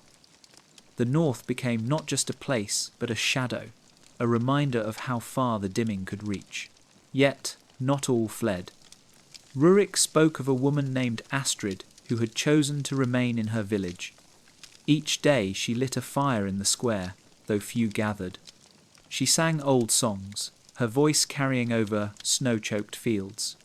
She said that as long as her voice was heard, the village still lived. Rurik left before he knew her fate, but her image lingered in his words, a lone figure singing against the veil. For years afterward, the Veil of the North lived in memory, both feared and revered. It stood as the edge of the known world, a place where silence reigned but defiance still flickered. And though travellers brought new tales, none erased the image of Astrid singing into the grey, her song proof that even under the heaviest shroud, a voice could still rise. In a monastery perched on a rocky hill, the scriptorium smelled of wax and damp stone. The brothers bent over their desks, quills scratching steadily, copying psalms, sermons, decrees. Outside, the village groaned under hunger, but inside, the ink flowed as if the world were whole. Brother Leontius was not content with that. He copied as commanded, but each night, when the others slept, he opened a small, hidden book. In it, he wrote not of saints and victories, but of what he saw. Gaunt faces at the gate, children pressing hands against their bellies, farmers begging for seed. His hand trembled as he wrote, for he knew discovery would bring punishment, but his heart demanded it. One evening, the abbot entered the scriptorium unexpectedly. Leontius hid his book under his robe, his pulse racing. The abbot studied him for a long moment, then said quietly, "Do not think I do not know." Leontius bowed his head, certain he was condemned, but the abbot's voice softened. "We are commanded to write hope, but hope without truth is a fragile thing. Keep your book, but guard it well." Relief and fear mingled in Leontius's chest. He continued his secret chronicle, filling page after page with stories gathered from villagers, pilgrims, and fellow brothers who whispered their confessions. He wrote of failed crops, of children lost, of skies that dimmed for months without break. But he also wrote of small triumphs, a loaf shared among 10, a healer's herbs saving a child, a wedding feast made of fragments. His book became a mirror of the year, not polished, not official, but real. He hid it beneath the altar, wrapped in cloth. He prayed over it, whispering, "If the world forgets, let these pages remember." The cloistered ink told the truth that the official chronicles could not. And in the centuries that followed, when scholars searched for the voice of 536, it was not the polished lines of decree that rang true, but the hidden words of brothers like Leontius, who chose ink as their witness. The village was small, set among low hills, where the wind carried the smell of ash, even when no fire burned. The people gathered each evening around the hearth of an old woman named Celine. They called her the Oracle of Smoke, though she claimed no title for herself. She was simply a widow who kept her fire alive longer than most, feeding it with twigs and roots until the flames licked the air. Yet in that year when skies dimmed and fields failed, people believed her smoke carried messages. Celine had a way of watching the fire, leaning close, eyes narrowed, lips moving softly as if speaking to it. Then she would straighten, gaze at the drifting smoke, and speak words that felt like prophecy. "The river will bring fish tomorrow. A child will be born before the next moon. Do not plant this week, the soil is weary." Sometimes her words proved true, sometimes not. But in those dim days, even the chance of truth mattered. The villagers brought her offerings, a crust of bread, a handful of beans, a strip of cloth. She accepted each gift with bowed head, placing it near the hearth. She told them she needed nothing, but the people insisted. For in her voice, they heard something stronger than rumour, something older than decree. One night, when the wind howled through the cracks of her cottage, a group of men arrived. They had walked from another village, 3 days away. Their faces were gaunt, their eyes hollow. They begged her to speak, to look into the smoke, and tell them if their hunger would end. Celine sat before the fire, staring long into the flames. "At last," she whispered, "the skies will not clear soon, but your endurance will outlast the dimness." The men bowed, tears on their cheeks. Her words did not promise bread, but they gave them a reason to rise the next morning, to walk back to their homes with something more than despair. Children loved her most. They sat at her feet, watching the curls of smoke as if they were ribbons from another world. She told them stories of suns that once shone bright, of summers when wheat bent heavy, of skies so blue they made rivers jealous. The children listened wide-eyed, half believing, half imagining. When they left, They carried her visions in their small hearts, dreams to hold through hungry nights. Not everyone trusted her. Some whispered she was dangerous, that her words might stir rebellion. Others said she encouraged false hope. But none could deny that her fire was a gathering place, a light in a year when light was scarce. Celine herself did not know if her visions came from truth or imagination. She only knew that when she spoke, people listened, and their listening kept them alive. Her smoke became a kind of chronicle, not written but breathed into the air, dissolving yet remembered. Years later, when the skies brightened again, people still spoke of the oracle of smoke. They said her fire had burned longer than any. Her words steadied more hearts than parchment could. Her smoke carried the memory of 536 higher than the dim skies. In the heart of the city, behind thick walls and guarded gates, lay a storehouse. Few knew of it. Fewer still had seen inside. It belonged to the council, a place where sacks of grain were said to wait, hidden from the hungry. Some believed it was a rumour, born of envy. Others swore they had seen carts by night, wheels muffled, leaving trails of spilled kernels on cobblestones. They called it the hidden grain. Marinus, a baker, had once filled his ovens daily, his bread carried on trays through crowded streets. Now his ovens sat cold most days, for no wheat reached his hands. He heard the whispers of the storehouse, and though he tried to dismiss them, hunger gnawed not only his stomach, but his pride. One evening, he followed a cart at a distance, its driver cloaked, its load covered with cloth. It wound through alleys, past closed shutters, until it reached an iron gate. There, the cart disappeared inside.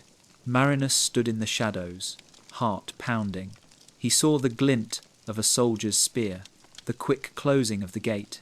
He returned home, certain now. The rumours were true. Grain existed, but it was hidden. The knowledge spread quickly. Soon, others followed carts, watched the gates, whispered of conspiracies.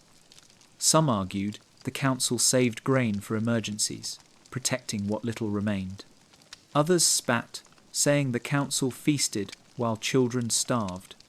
The truth lay locked behind stone walls, guarded by silence sharper than any spear. One night, a group of men broke into the storehouse. They carried torches, their faces wrapped in cloth. Marinus was among them, his hands trembling not with fear but with hunger. They pried open the doors and stepped inside. What they saw froze them. Rows of sacks, stacked high, grain spilling from torn seams. Enough to feed the city for weeks, perhaps months. For a moment, silence reigned. Then someone cried out, "It is true!" Hands tore at the sacks, grain spilling onto the floor, golden even under the dim sky. The men filled their cloaks, their baskets, their mouths. Marinus knelt, scooping handfuls, tears streaming down his face. But soldiers came quickly. The clash of steel filled the night. Torches fell, fire licked the sacks. Men fled, clutching what they could. Marinus ran through the alleys, grain spilling from his arms, breath ragged. Behind him, the storehouse burned, flames rising against the grey.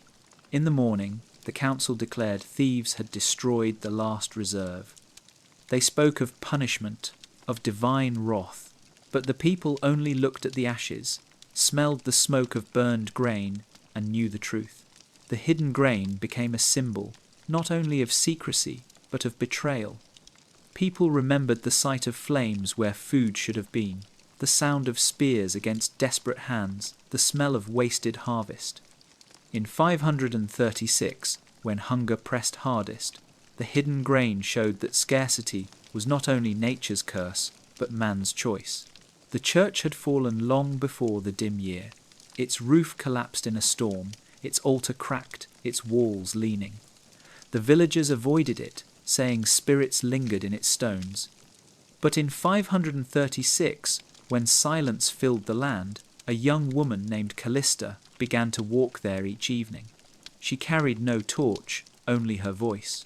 She stood among the broken pillars, lifted her head to the grey sky, and sang. Her songs were not hymns alone. She sang of rivers and fields, of children laughing, of bread rising golden from ovens. She sang of light so bright it painted the sea with fire. Her voice rose clear, echoing off the ruined walls, carrying into the empty streets. People passing stopped to listen, their eyes wide, their shoulders trembling. Some wept openly, others knelt, though no priest led them. At first she sang alone, but soon children gathered, sitting on fallen stones, their faces lifted. Then elders came, leaning on staffs, their breaths heavy but steady. One by one, the village returned to the ruins, drawn not by walls or altars, but by her voice. The council disapproved. They sent a messenger to warn her. Do not stir false hope. The people must focus on endurance, not dreams. Callista bowed her head, then returned to the ruins the next night and sang louder. Her defiance became contagious. Villagers began to hum her tunes as they worked, to sing softly as they shared their meagre meals. The songs spread beyond the village, carried by travellers who heard them in the ruins. Soon, other towns sang the same verses, though they had never seen her face. Callista did not claim to be prophet or saint. She said only, "The silence was too heavy. I had to break it." Her songs became the memory of the year, a counterweight to ash and hunger. When people spoke later of 536, they did not remember only the dim skies. They remembered a voice rising from ruins, a woman singing of light when light was gone. The church itself never rebuilt. Its stones remained broken, its altar cracked. But the ruins became sacred in another way, a place where memory gathered. Travellers came not to pray, but to listen, standing among the shadows, hearing in their minds the echoes of Callista's voice. In the year of silence, the singer in the ruins gave the people not bread, not fire, but song.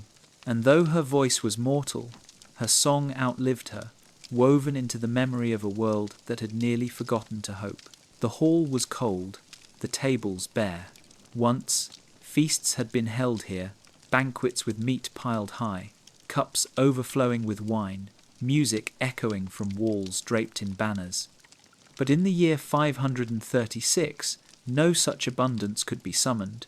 The council decided still to gather, to hold what they called a feast, though no one truly believed the word. Men and women filed into the hall, their faces pale, their bodies thin. They sat at long wooden tables where only a few bowls rested. In one, a handful of beans. In another, a little barley. In a third, broth so thin the bottom shone through. Candles flickered weakly, their flames struggling against draughts. The steward stood and raised his hand.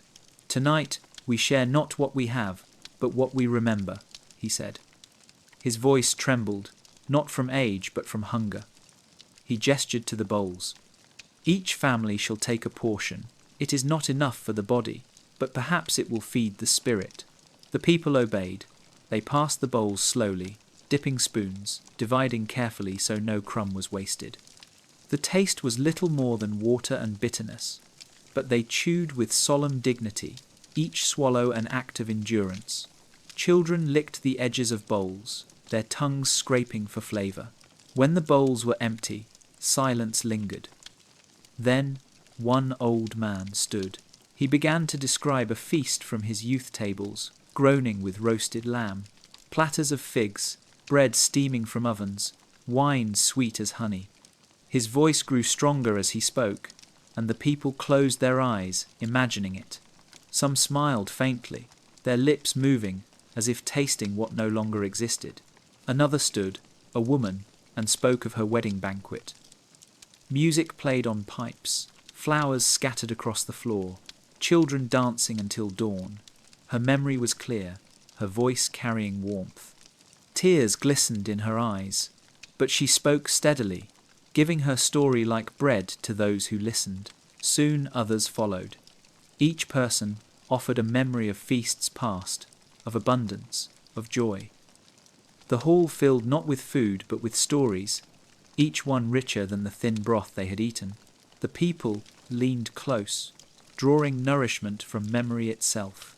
Call it illusion, call it desperation, but by the end of the night the air seemed warmer, the hunger less sharp. They had eaten shadows, yet the shadows gave them strength. In later years, when harvests returned, some still remembered the shadow feast. They said it proved that people could survive even when the body starved, if the spirit could still be fed by memory and imagination.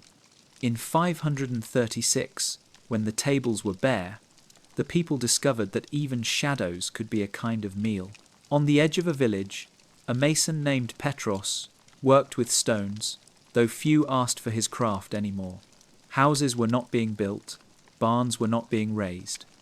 The people had no need for fine walls when their stomachs were empty. But Petros kept his hands busy, carving shapes into blocks that lay unused.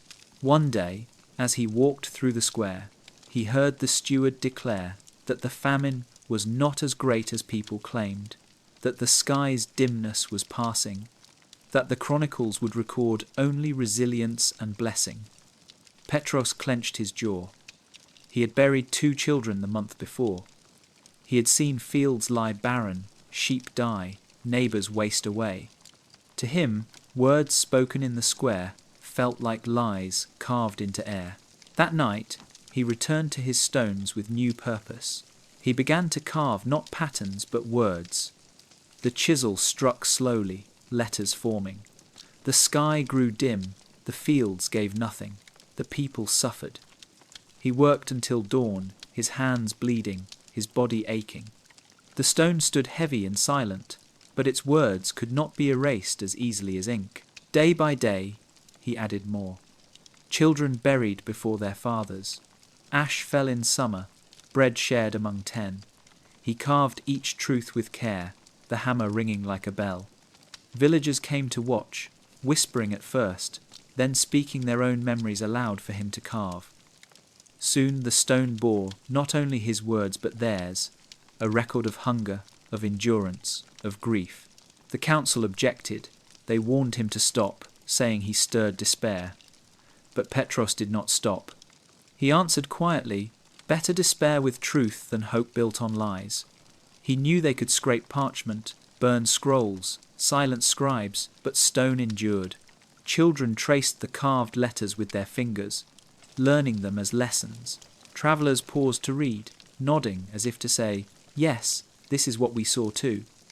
The stone became a chronicle, not of kings or bishops, but of the people themselves. Years later, when new generations walked the square, they found the stone still standing, its words weathered but clear, its message plain, that in 536 the people spoke through stone when ink was silenced. And in the weight of its letters, the truth outlasted the famine, the ash and the fear. It was not sudden, no trumpet sounded, no bell rang to announce it. The change came quietly, almost unnoticed at first. The sky, long grey and dim, began to pale differently. At dawn, a faint warmth touched the horizon. Birds stirred hesitantly, their calls thin but real. The people blinked, unsure if their eyes deceived them. In one village, a child cried out, "The sun!" His mother hushed him, fearing disappointment. But when she looked, she saw it too, a faint disk, blurred but brighter than it had been in years. She wept openly, clutching her son as if he had conjured it himself. Fields remained poor, but green shoots began to pierce the soil. Sheep that had grown thin stood taller, their bleats stronger. The river shimmered faintly, carrying reflections not seen in seasons. People emerged from houses where they had hidden, staring at the sky as though seeing it for the first time. They did not trust it at once. Many whispered, "It may dim again." They rationed as before, hoarded as before, prayed as before, but each day the light grew clearer. Each dawn brought a little more warmth, a little more colour. Slowly, hope, long buried, rose like wheat breaking through soil. In monasteries, Scribes wrote carefully. The skies brightened, the famine began to lift. Some omitted the worst years, speaking only of endurance, but the people remembered. They remembered the hunger, the ash, the whispers, the smoke, the stones. They remembered the shadow feasts, the songs in ruins, the hidden grain, the palimpsests scraped and yet surviving. In the heart of one city, Brother Leontius brought out his secret book. He placed it on the altar, no longer afraid. He whispered, "The truth lived." In a village far away, Petros touched the stone he had carved, now warmed by sunlight, and smiled. In another, Callista lifted her voice once more, this time singing not against silence but with the dawn. The year 536 passed into memory, but its shadows lingered, etched in stone, whispered in markets, sung in ruins, recorded in secret books. The Vatican scribes might have tried to erase it, the chronicles might have softened it, but the people carried it. They carried it in scars, in stories, in songs, and when the dawn returned, they knew they had survived not only because the sun rose again, but because they had refused to let the truth vanish. For history is not only the tale of kings and decrees. It is the breath of those who endured, the whispers of the hungry, the ink of the secret scribes, the voice of the singer in the ruins. And in 536, when the world seemed to end, it was these that endured, waiting for the dawn that returned. In a narrow alley, where the wind always seemed to carry a faint grey haze, there lived a man named Dorian. He was neither priest nor scribe, neither merchant nor farmer. His work was unusual, even in a time of hunger. He collected ash. From every hearth, every fire, every candle stub, he gathered what others brushed away. People called him odd, sometimes mocked him, but they also let him work, for no one else cared to gather the dust that coated everything. Dorian carried a small clay jar at his side. Each day he walked the streets with quiet steps, pausing at doorways. Children sometimes laughed at him, asking, "What do you do with it?" He would smile faintly and answer, "I keep what the fire leaves." When pressed further, he only nodded and walked on. His secret he told to no one. In truth, Dorian believed the ashes spoke. He said each fire carried memory, and when the flames died, their whispers remained in the grey dust. He sat at night in his tiny room, jars of ash lined along his walls. He would lift one, pour a little into his palm, and blow gently across it. The ash scattered, and in its drifting he claimed to see shapes, a loaf of bread once baked, a family gathered around warmth, a wedding feast long past. He wrote what he saw onto scraps of parchment, storing them in bundles tied with twine. Most dismissed him as mad, yet a few began to seek him out. A widow asked if he might find her husband's fire, to know if he still watched from beyond. A mother brought him ash from her child's last candle, begging for a word. Dorian never promised certainty, but he treated each jar with reverence, holding it close, whispering to it. Sometimes he would return with words that comforted. He remembered your song, she carried your blessing. Whether truth or invention, the words brought peace. As the year of dimness stretched on, Dorian's jars multiplied. He marked them carefully. Names, dates, small symbols. He said the ash of 536 was different, heavier, darker, as though the whole world's grief had settled into every fire. He began to call himself a keeper, not of grain or gold, but of ashes, the fragments of lives burned and gone. One evening, soldiers came. They had heard rumours of his jars, of his whispers. They accused him of sorcery, of spreading despair. Dorian stood calmly as they overturned his shelves, spilling grey clouds into the air. But when they left, he knelt among the ashes, cupped them back into jars, and whispered, "Even scattered, you remain." In time, Dorian's room became a kind of shrine. People entered silently, bringing ash from their own homes. They placed jars in his care, asking him to keep their memory safe. He lined the walls with them, a grey library of ordinary lives. No decree erased those jars. No scraping hand could touch them. When the skies cleared, Dorian grew old among his ashes. He taught a young boy, curious and patient, to listen as he did. Fires fade, but ash remains, he told him, and in ash, memory sleeps. The boy nodded, learning to keep what others would discard. The keeper of ashes became legend. Some said he truly spoke with spirits. Others said he was only a man who gave sorrow a place to rest. But all agreed, in 536, when the world dimmed and fire became more precious than gold, Dorian alone kept the ashes, and through them the memory of every flame. In the centre of a small city stood a bell tower. The bell had long been the city's voice, ringing at dawn to summon workers, at noon to mark rest, at dusk to call to prayer. It rang for weddings, for victories, for the birth of children. Its sound carried across the valley, a constant presence, a reassurance that life continued. But in the year 536, the bell fell silent. The council decreed it so, saying the people must endure in quiet, that ringing the bell when there was no grain to distribute, no feast to announce, would only mock their hunger. The clapper was tied, the ropes coiled, the tower locked. Days passed, weeks, months, and the silence grew heavier than the sound of famine itself. Children asked their mothers, "Why does it not sing?" Elders looked at the tower and shook their heads. Some whispered that the council feared the bell, for its voice might call the people to rise. Others believed the silence was a kind of mourning, a recognition that joy had been buried. In a small workshop near the square lived a craftsman named Mikkel. He had once helped polish the bell, climbing the tower steps with rags and oil. He loved the way its bronze shimmered in sunlight, the way its tone rolled through the streets like a wave. Each evening, he sat by his shutter, listening for a sound that never came. At last, he could bear it no longer. One night, under cover of darkness, he climbed the tower. His hands shook as he untied the clapper. He pulled the rope, just once, softly.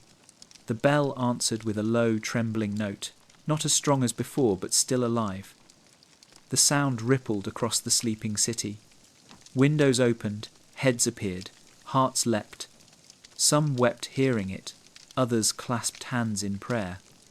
For a moment it was as though the sun had returned. Mikkel fled before soldiers arrived. The council raged, declaring the bell must remain bound, but the people whispered of that single toll, remembering how it felt in their bones. They began to gather near the tower, not to hear the bell, but simply to stand together in silence, sharing the memory of its voice. In time, the bell rang again, not by decree, but by defiance. On the anniversary of the first silence, a group of villagers climbed the tower. They pulled the rope with all their strength. The bell roared, shaking dust from rafters, echoing through the valley. Soldiers came again, but they could not silence the memory of that sound. The silent bell became a story told to children long after. They learned that silence can be as heavy as hunger, and that one voice, even a bronze one, could stir the heart of a city. In 536, when words were forbidden and hope bound, a single toll carried farther than decrees, reminding people that silence need not last forever. In a monastery perched above a river bend, the scriptorium was colder than usual. The lamps burned weakly, the ink froze in its pots, the brothers' breaths misted the air. They copied diligently, but their quills scratched slower than before, their hands trembling with fatigue. Hunger dulled their minds, yet the work continued, for chronicles were the bones of memory, and without them the world would forget. Brother Anselm was the youngest, tasked with sharpening quills, preparing parchment, carrying ink. He watched the older brothers write as commanded, lines of praise, decrees of faith, silence where truth should have been. At first he obeyed, but then he began to keep a secret scroll of his own. At night, by the faint glow of a candle stub, he wrote what he saw. The sky is grey, the fields are bare, the brothers grow thin, the villagers beg at the gate. His script was rough, his lines uneven, but his words were true. He hid the scroll beneath a loose stone in the floor, whispering prayers over it. One evening, the abbot found him writing. Anselm froze, certain of punishment, but the abbot only sighed. "You are not the first," he said. He lifted his sleeve, revealing a small scar. "Years ago, I too wrote what was forbidden. It is why I was sent here, to this far monastery. But do not stop. One true line may outlast 100 lies." Encouraged, Anselm wrote more. He described not only hunger, but also endurance. A loaf shared among strangers, a child's laugh in ruins, a song sung in the dark. He wrote of fear, but also of courage that rose despite it. His scroll became longer, his words steadier. He knew others might never see it, but he believed the act itself gave strength.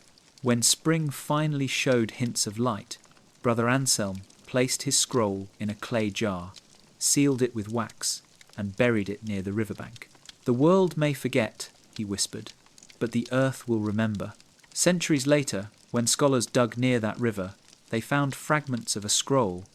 The words were faint, the parchment brittle, but still legible. The sky grew dim, the people endured. It was signed only with a cross, but its voice rang true. The last chronicle was not the grand decrees of councils or emperors. It was the trembling words of a young monk, written in secret, buried in hope. And through it, the year 536 survived, not as a tale of silence, but as proof that even in darkness, someone always writes. Her name was Isolde, and she lived at the edge of the valley, in a cottage half collapsed from storms. Her husband had been buried before the dimming began, and her sons had gone south, seeking work and food. She remained alone, with only a single lantern to mark her nights. In years before, she had used it sparingly, a flicker to guide her hands through winter evenings. But in 536, when the darkness stretched not just through night but through day, the lantern became more than light.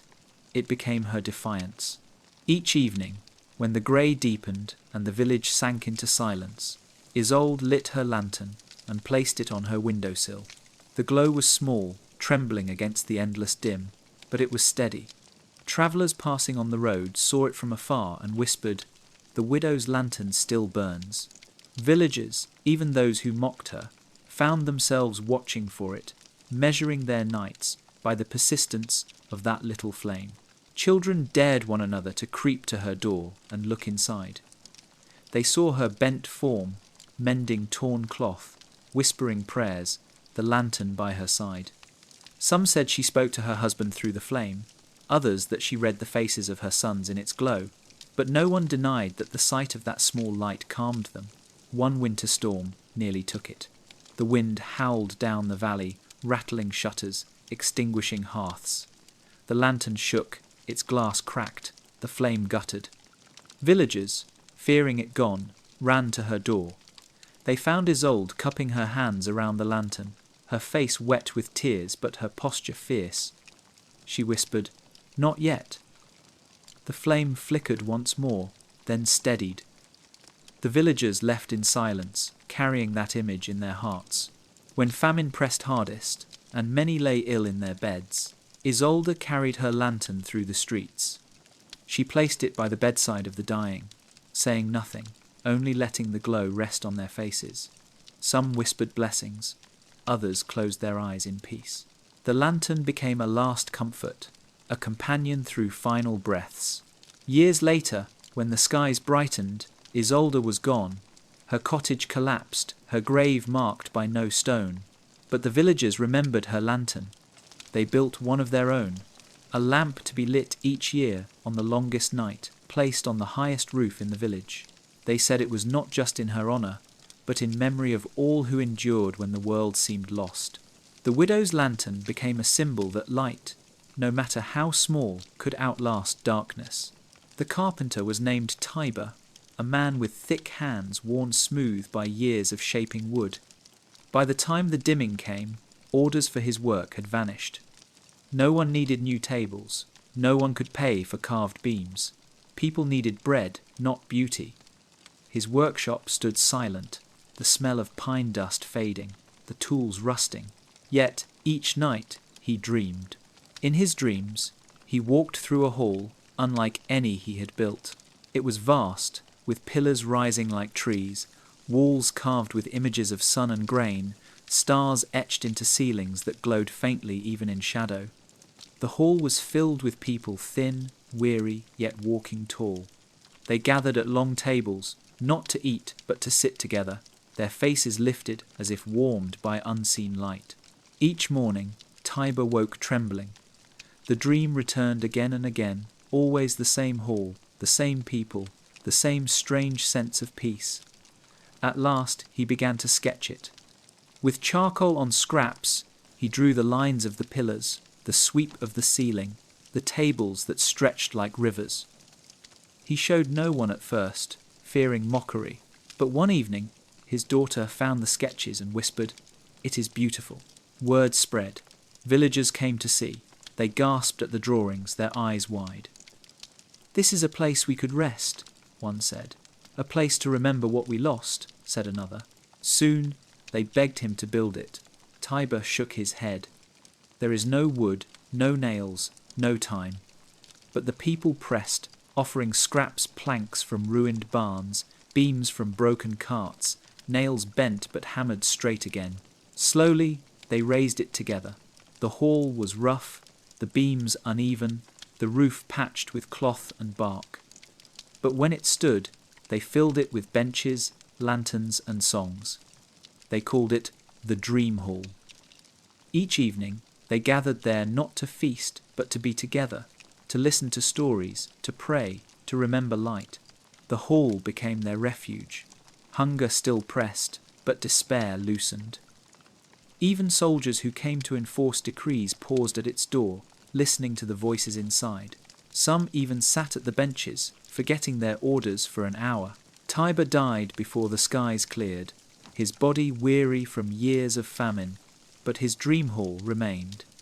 In years of plenty, villagers rebuilt it with stronger wood, carving suns into its beams, stars into its ceiling, just as he had seen in his dreams. And each time they entered, they whispered his name, remembering the carpenter who dreamed of light in a year of darkness. When the skies dimmed, they were young, some barely walking, some still carried on their mothers' backs. They grew not with bright summers, but with shadows stretching across every season.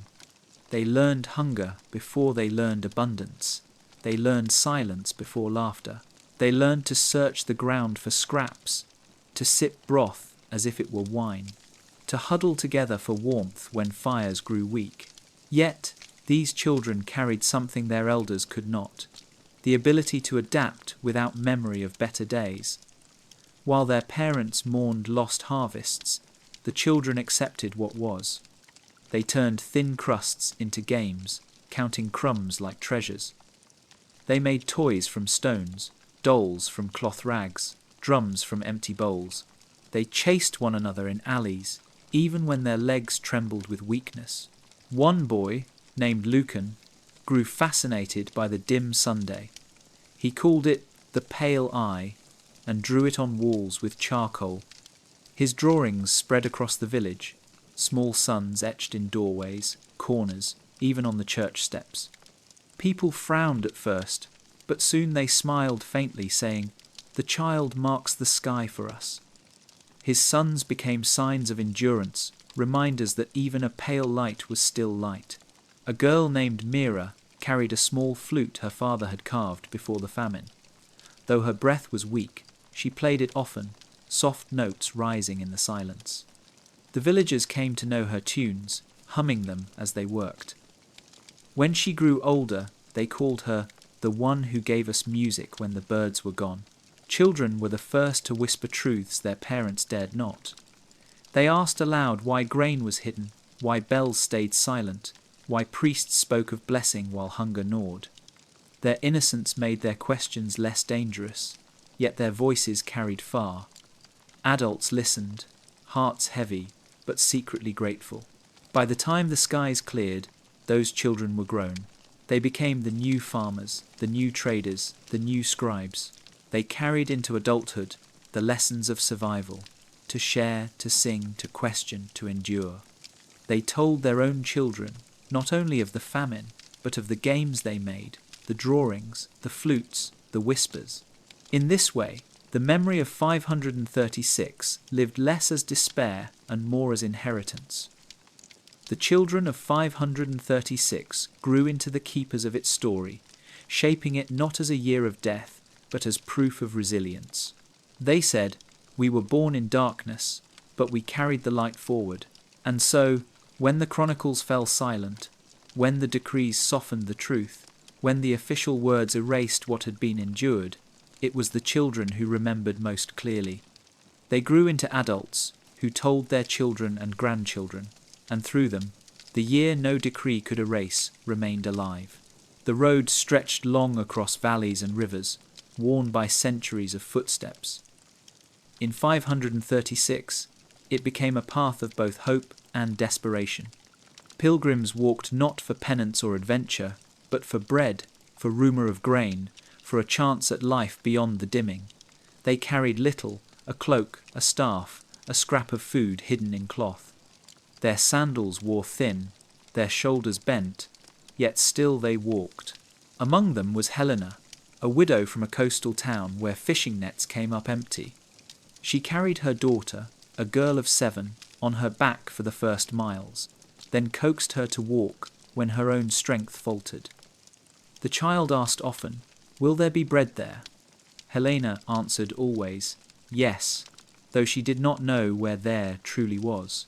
She followed whispers of markets still open, of monasteries with grain, of lords with hidden stores. The road itself became a village of its own, filled with strangers who shared both hunger and silence.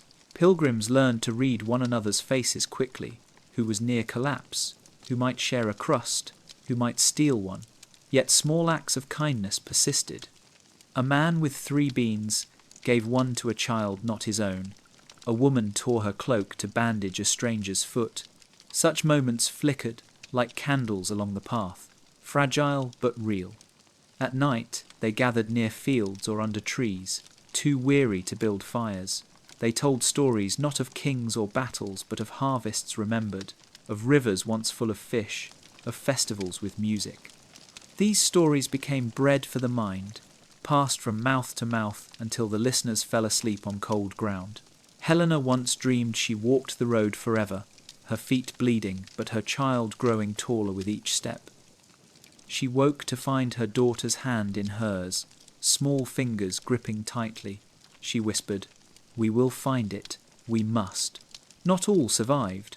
Graves lined the roadside, shallow mounds marked with stones, sometimes only with sticks. Pilgrims bowed their heads as they passed, whispering prayers. Children grew used to the sight, asking less often why so many slept in the ground. After months of walking, Helena reached a monastery perched on a hill. Its gates were closed, but monks passed bread through a small opening. She wept as she placed a piece in her daughter's hands. It was hard, stale, but it was life. The monk who gave it said only, "Share what you can. Walk where you must." The pilgrim's road became more than a path of bodies. It was a chronicle of endurance. Each footprint pressed into the dust told the story of hunger, of faith, of refusal to stay still while famine pressed in. In later years, travellers pointed to that road and said, "Our grandparents walked here in the year without Sunday," and though no chronicle wrote their names, their footsteps wrote history across the earth itself.